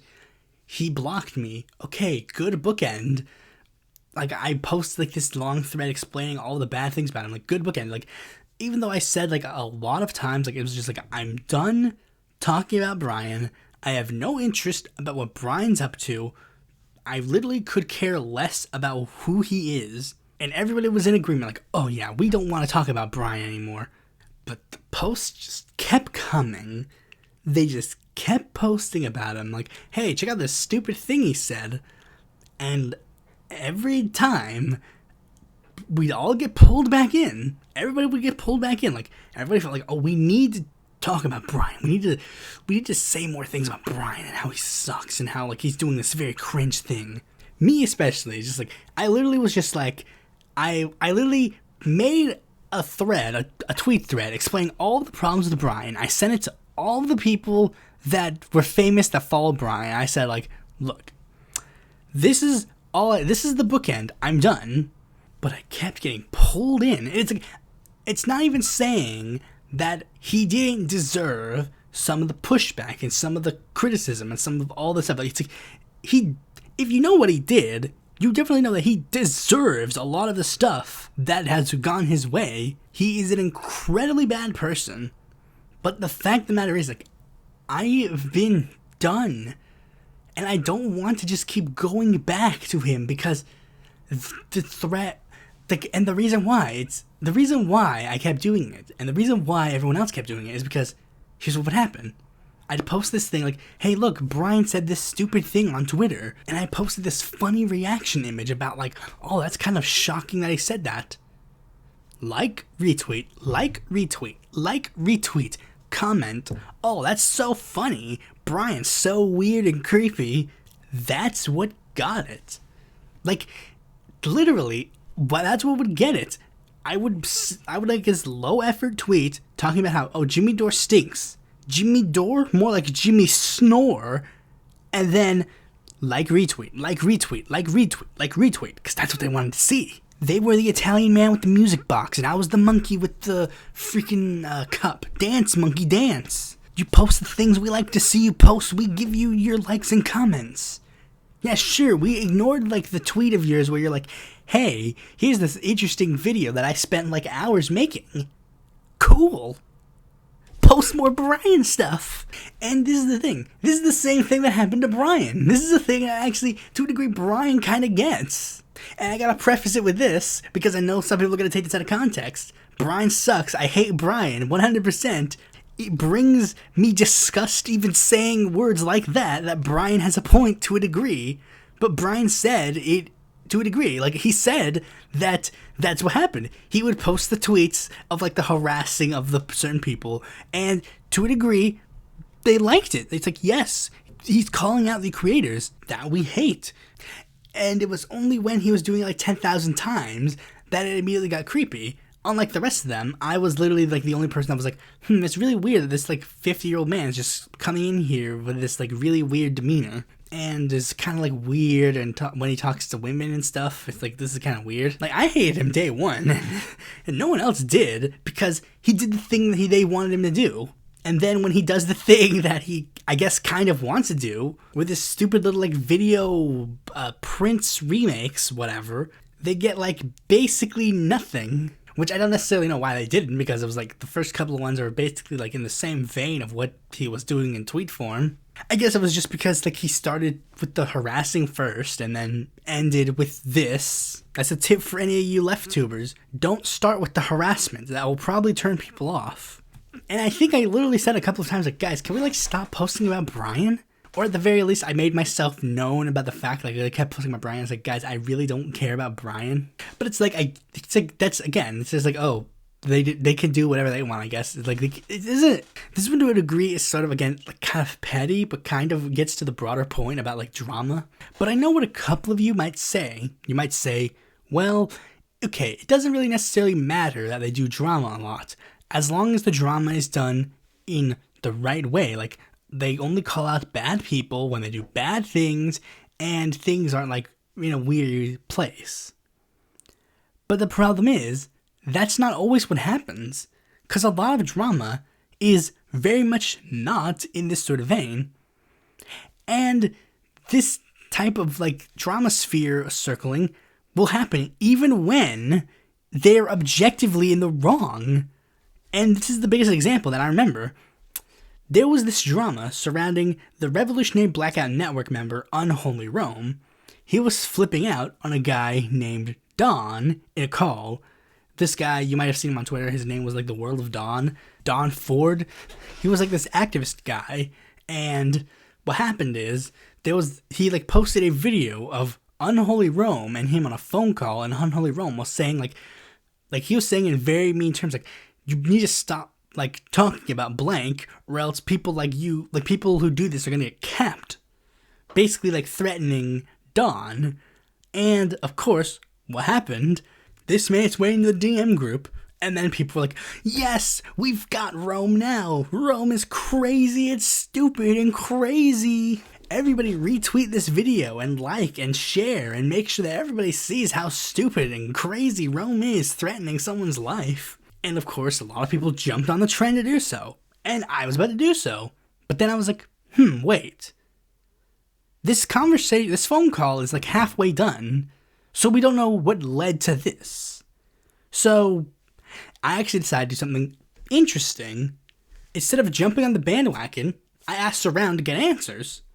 I started seeing, like, the drama, like, look in the comment section, see what's going on. And what I ended up discovering was that, allegedly, Don Ford was spreading misinformation about Rome and his children, claiming that Rome was abusing his children. And due to this, Rome got mad that Don Ford was spreading misinformation about him, which is what led to the call.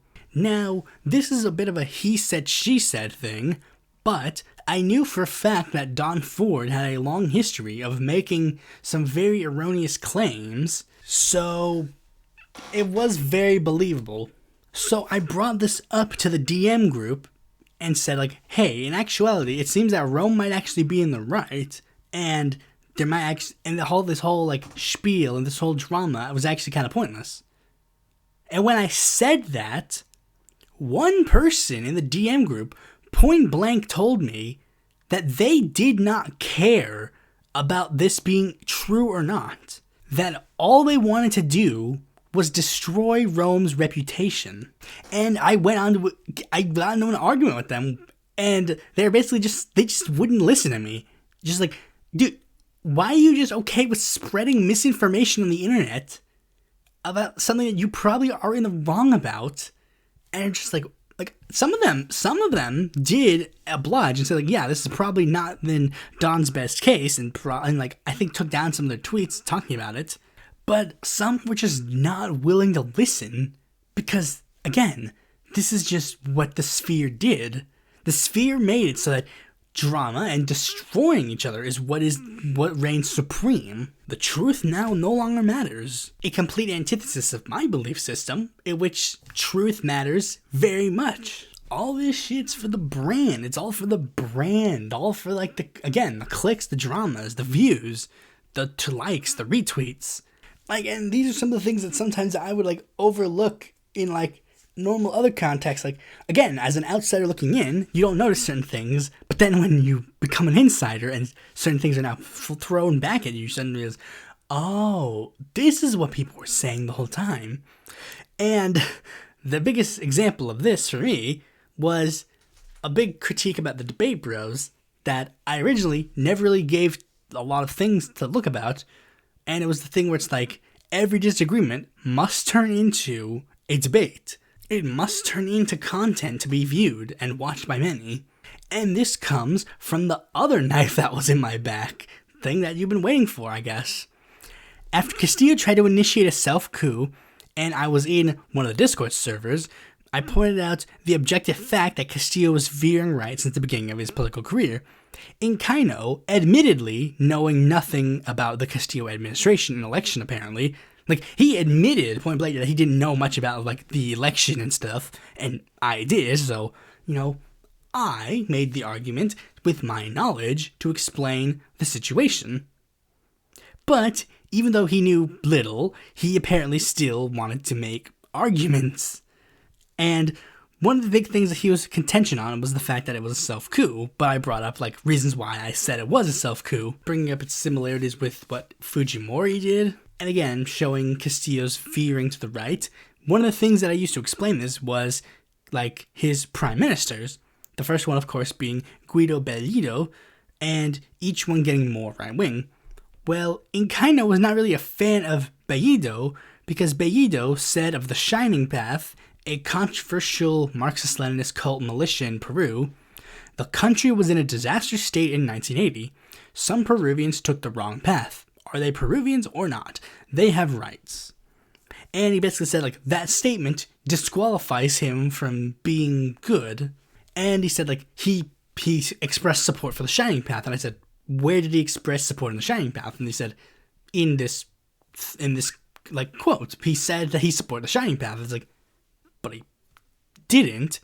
He said that in this specific economic situation, some Peruvians chose the Shining Path, and they chose the wrong path. As he literally says, some Peruvians took the wrong path. He was explaining that given this very poor economic situation that Peru was in, a lot of people made a decision in a haste that, in retrospect, was a bad choice, but you cannot necessarily fault them for that choice at that time. And I explained that this is a very common thing that happens in history. A person is down on their luck, and someone claims to have the answer, so they follow them to the ends of the earth. It's why people join gangs, cults, radical political movements, etc. And again, this has happened a lot of times in history, and this is just a common thing that happens. Like, when a person gets really, really poor, really, really fast, one of their first instincts is to pray. Like, they think, like, someone has to have the answer. When a person is, like, addicted to heroin for, like, 30 years, and then one day they're like, they need their fix, but they're like, finally realized, man, sucking this D behind the Waffle House was definitely something that I didn't want to do when I was like 30. What's going on? Then a preacher shows up and gives them the Bible. It's like, of course they're going to turn to religion at that point. And I was explaining that many of the people who joined the Shining Path were people who took this route. A thing that literally just makes sense, understanding literally anything. Like, wait, a guy saying that he can give, like, these poor people, like, massive amounts of money and food because he could take it from the capitalist elite? Like, what? That's a thing? That gets people to join his group? What? That's so weird. Who would have thought that? While we were having the discussion, Inkaino then did the classic debate bro move, why don't you hop on stream, suggesting that he would propose to me a hypothetical. To which I responded with, or we could talk like adults and not make it a spectacle. I also said, like, I wasn't really interested in, like, doing, like, an online debate like that.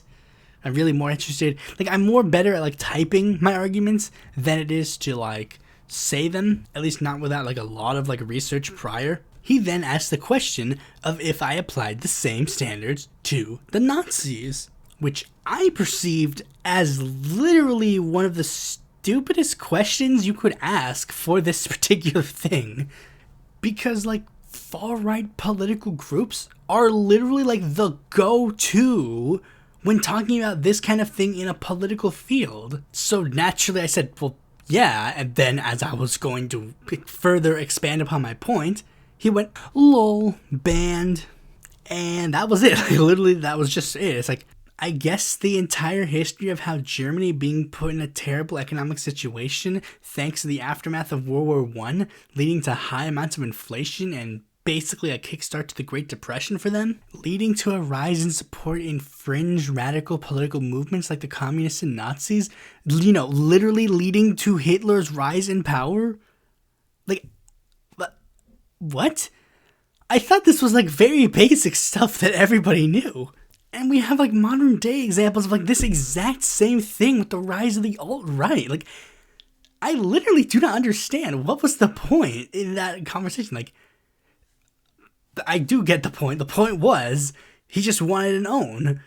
That's why he wanted me to hop on stream. He wanted me to go on stream, do the little question, post a VOD with a misleading title, and then just go like, haha, I pwned someone. I did it. This example is actually good for two things. One is sort of like this weird groupthink mentality.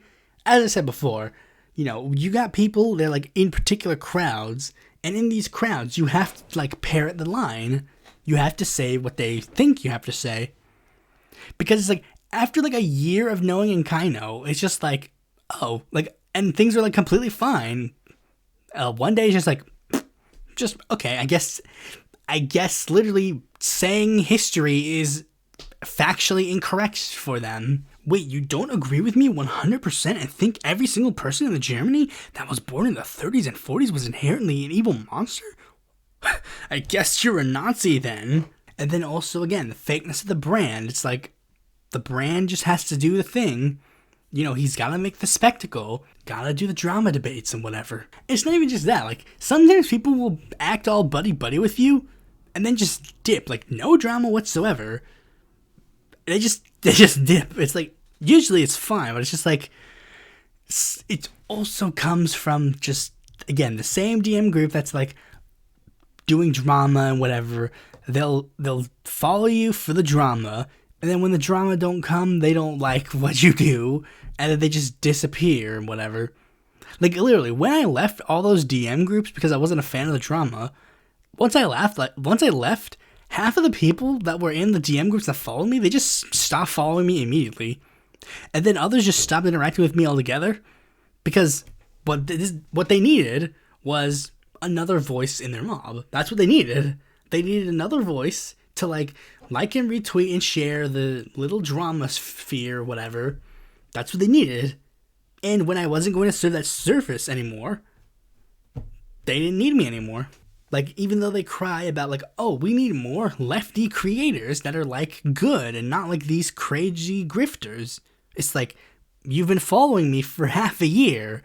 Maybe you should start realizing that I actually make videos and I don't exclusively post Twitter things all the time. Like, they complain that there aren't any good left-wing creators, and then it's like, huh, you're literally not doing anything to build each other up. Like, literally, you're not doing anything to build each other up, and then you're shocked that nobody's being built up as a good left-wing creator. It's all fake. It's all for the views. It's all for the clicks. It's all for the drama. It's all for whatever's. They're only there for the drama and to build up their own clout. And I think the one thing that made me realize this, and this is kind of like really depressing, because in retrospect, this is like absolutely depressing. But then again, this whole video is kind of depressing, at least ever since this main topic kind of came up. And you hearing me stumble? I'm leaving this all in because this is like legitimately hard for me to say out loud. But it was like, it came when I made my tweet when my dad died.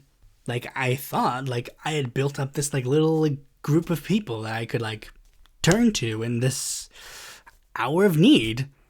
It was like depressing, and I really thought that I had like this group of people that is like, and yeah, of course it was like made sympathy post. Of course it was, or like a grief. I don't know how to describe it. Like it's just like it happened, and well, it's kind of again. It's hard to say, but it's just like I guess I should just get to the point of what this part is. It's like a lot of the people who were friends with me, mostly, really mutuals or like Twitter followers, said like literally nothing. Like no likes, comments, DMs, etc. Like nothing. Even though these people, again, like they claimed, like they followed me. We talked a lot in like DM groups, and they followed me. They would like my tweets occasionally again when it came to the drama. But it's like, on this particular day, crickets. Like, there were a lot of crickets. Now, the thing is, like, I got like, of course, comments, likes, whatever. 2 people decided to reach out to me in DMs, and those 2 are, like, the real... Like, those 2 are probably, like, the realest people on this freaking hell site. Like, legitimately. Like, no public comment. Like, they didn't talk about it publicly at all. And that's why I know those 2 are, like, legit. Because it's like, they get no clout from that. But, of course, most people left their support in, like, likes and comments.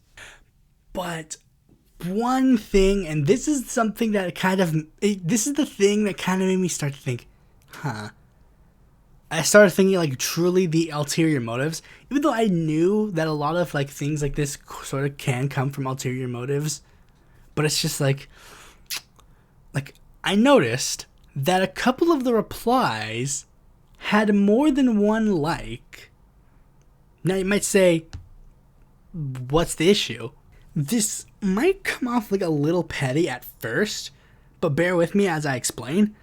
But, like, really, every single reply to that tweet should really only have 1 like, and that like should be for me. I mean, all of the likes should be dedicated to my tweet above.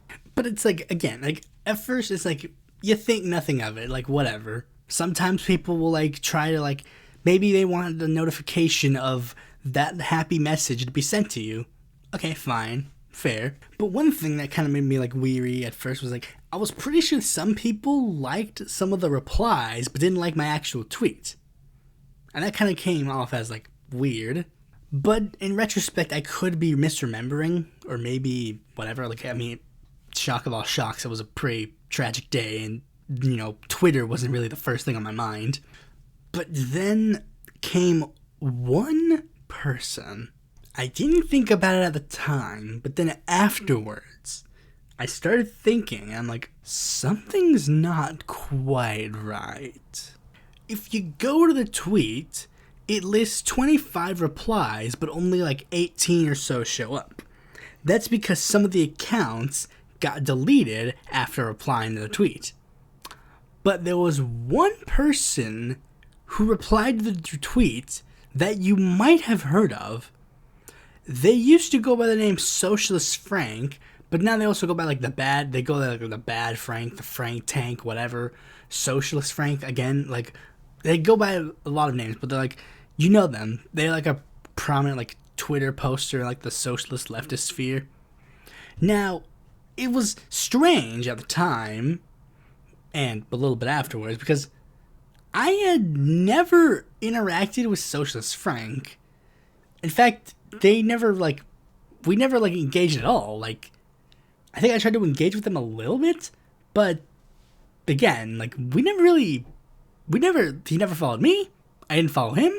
There was like no point of interaction between us. There were a couple of tweets like that, but it's like, okay, there were some people that I did interact with at one point, so I was like, it would make sense for them to reply, I guess. But Frank had literally no interaction with me. Like, he hasn't interacted with me before, and he hasn't interacted with me since. And I remember that his tweet in specific had multiple likes. I don't even remember the exact amount, but I remember that it was more than 1.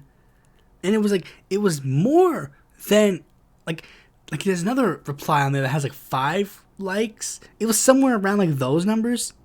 And I mean, I hate to be that guy. I really hate to be that guy.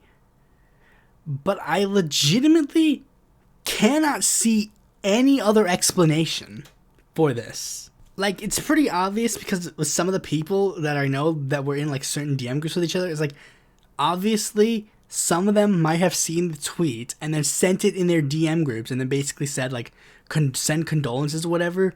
And it might have been well-intentioned, but it's like, the fact that a lot of them, like, never followed, never engaged, never tried to go beyond any support beyond, like, a simple message that they benefit from, I literally cannot see Frank getting anything out of this except clout. Like, he literally replied to the tweet for clout, so people can look at him and go, oh, Frank's so nice for consoling this nice small account on this tragic day of their life. That is honestly the only explanation that I can get out of that. Now, to get off that topic, let's talk about FD Signifier's video, because I watched FD Signifier's video, and I guess I jotted down some notes, not really about the video, but like about like some backlash to the video, because it's just like, of course there's backlash to the video. Like, first of all, the video was really good, gets across a lot of the points that I said, but on a larger scale. And, of course, you know, not necessarily hyper-focused on me. And it seemed that a lot of people agreed. But, of course, there were some people in certain areas of the internet that did not necessarily like the video. The two people were Vosh and Xanderhall, the two most prominent debate bro streamers. And, interesting thing about both of them, despite the fact that they both have dedicated videos on FD Signifier's video, neither watched it. Like, Xanderhall fully admitted that he has no intentions of watching it. And Vosh, here's what he did. He went to the video, skimmed through sections, and literally was like clicking through the video like, this is a small section. Me, look, Professor Flowers. Like, he just clicked random sections of the video and then was just immediately confused. Like, he clicked a section, and then FD Signifier like listed a couple of creators. He listed Vosh, Xanderhall, Professor Flowers, Merrick, and he was confused. Like, Merrick's not a debate streamer, even though it's like, yeah, the section's not about debate streamers. It's literally about like the left content as a whole and like the drama sphere. And then when there was a section where FD Signifier showed Vosh's video list, while Hassan explained that LEFTTUBERs don't really focus on broader political analysis and mostly go on small things happening in the news to collect a particular niche, his response was, let's get Hassan's video stream and then show that as well. And then he did it with FD Signifiers as well. It's like, yeah, that's literally the point they're making. Like, they wanted to start, you guys started drama about a video you didn't even watch, because it's just, that's what you need to do to get clicks and views. FD Signifier video was hot for like 5 minutes, and Vosh and Xan needed to get in those 5 minutes. Vosh misrepresented the video so much that his audience basically completely, like, they just completely got the video completely wrong. Like, they literally said that the whole video was about Vosh. Like, he made a 2-hour video about Vosh and Xanderhall? That's so stupid. Xan's is even worse, because Xanderhall didn't only not watch the video, but he literally watched Vosh's bastardization of it, and then made a video about that. Again, without seeing the video, he literally makes an entire claim, like saying, like, oh, this video was basically spent, like, dredging up old, bad, and critiquing, like, bad things about Vosh and me. And it's like, not really, no. Again, if you've watched the video, you'd probably understand what is actually said. Now, before we end this long video, I think we should start asking some questions. The biggest one being, why is LEFTTUBE like this? The answer is quite simple. Capitalism. I saw a tweet from Nefarious Filthbird that said it best, and I guess to a degree FD Signifier's video says that as well, but this is a tweet, so I can read it. A symptom of capitalism on the left is where content creators create drama and controversy because the only videos of theirs that get views are the flame wars that they manufacture to remain relevant. 100%. They said it specifically targeting like the Revolutionary Black Rod Network, but everybody does it too. Streamers like Vosh and Zan almost exclusively do this, and people who are anti them do this too. They need them in the thumbnail so people will click. Why do you think AOC has become the primary target of the ultra-left, as you'd call it? She went from a nobody to an Insta star in a flash. They want to replicate her fame. And as I've said a lot during this video, even I am not innocent of this. Like, currently, and I think it'll stay this way for a little bit, I think, because it hasn't been growing for a bit now, so I can officially say it. My 15th most popular video is the Bad Empanada, like, reaction video where I crap on him. Because drama helps him and me. Like, I literally gained subscribers from that video. I can guarantee you I gained subscribers from it because when I made the video, I gained subs. Like, people who were subbed to Bad Empanada subbed to me. Now let's put our brains together. I've been on this, like, in this specific channel for almost 5 years. That video is 1 month old, and it has very much surpassed a lot of videos. Like, all of the other videos that are on, like, my top lists have been posted years ago and have steadily gained a lot of the views. Like, and a lot of videos that, like, it is more popular than a video I posted 4 years ago. 2 videos I posted 4 years ago. Well, actually, a lot of videos I posted 4 years ago, obviously. But these are just the ones I can see. The colors in politics. Like, one of them is literally one of my first videos. The Bad Empanada video is more popular than that. And the biggest blow to show that this sort of drama is definitely more popular than certain things, it's like, it is more popular than my Socialist Labor Party and Communist Party videos. Now, again, these are videos that are old, kind of. One is like a year or 2 old. Yeah, the History of Socialist Labor Party video is like a year old. And the Communist Party video is like 5 months old. So, one definitely had enough time to accumulate a lot of views. So, let's go over a little bit more. Because I did the math, and, well, things ain't looking so good for this.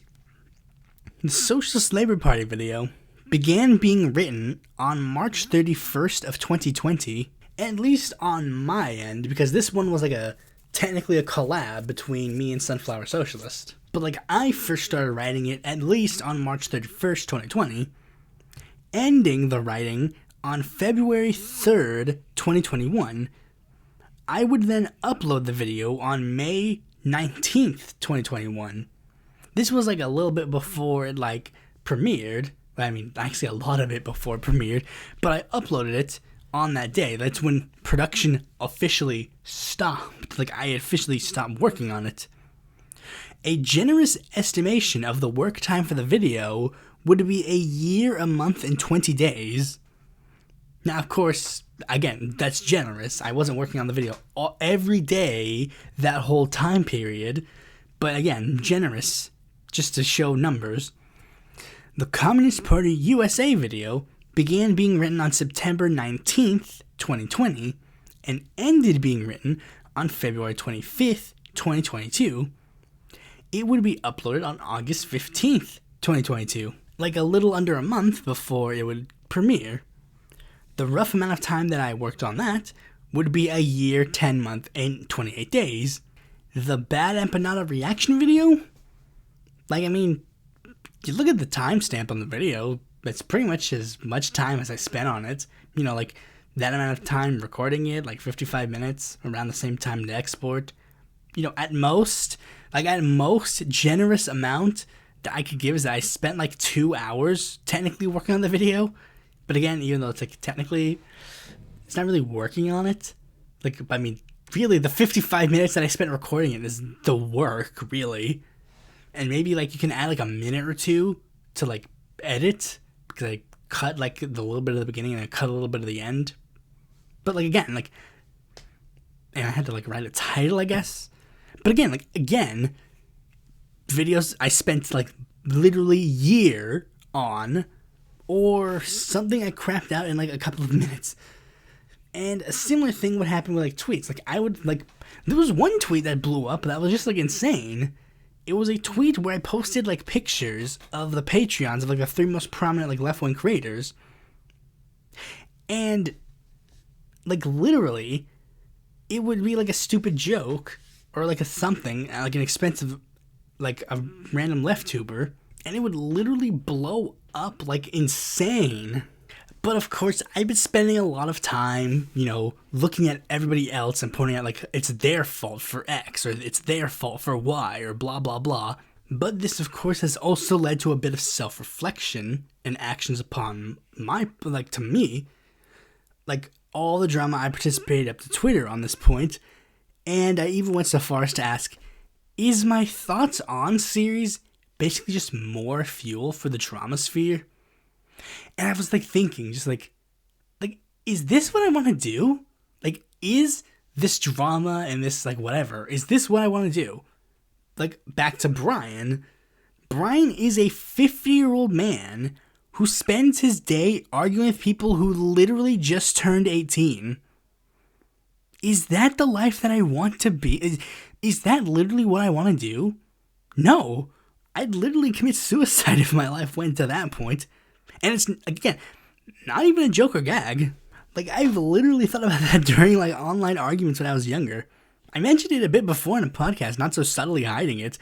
But there was, like, this user who was doing an argument with me.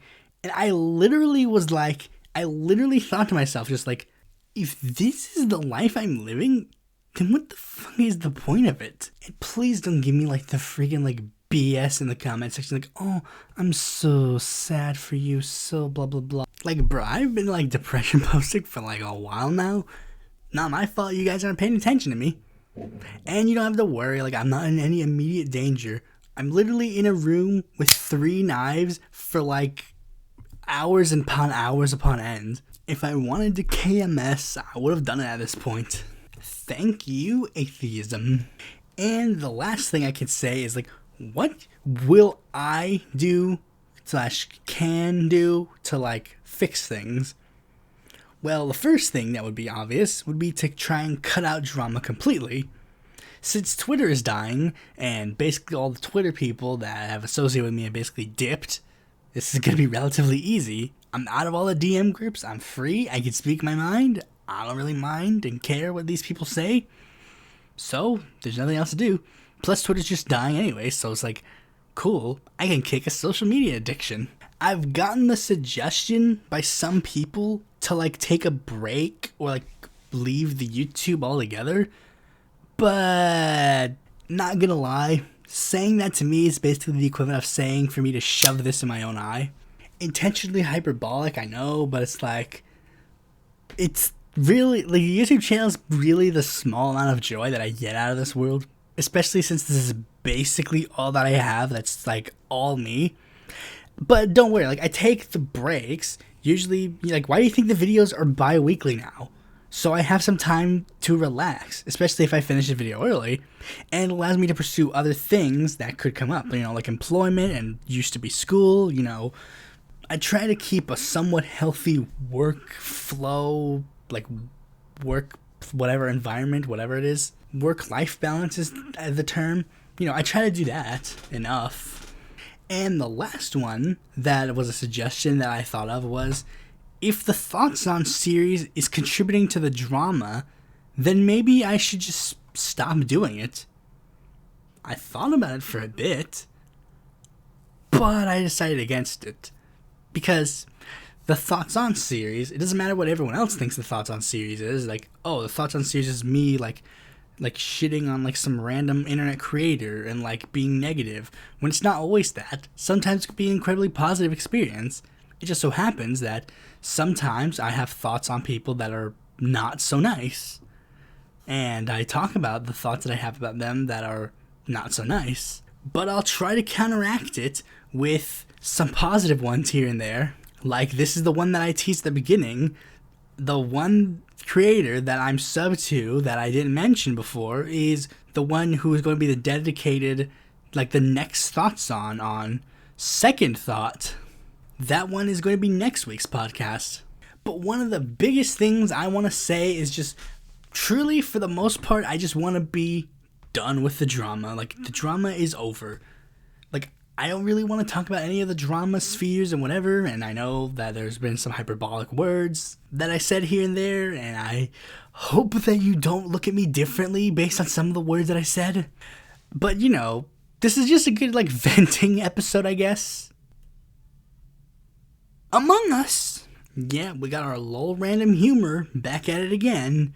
So, yeah, next week's episode is going to be try to be more positive, I guess. Thanks for watching this video. Be sure to like, comment, share, and subscribe. And click the bell to be notified when a future video mine comes out. And if you're interested in more content from me, you can go to my website, follow me on Twitter, join my Discord, or consider supporting me on Patreon.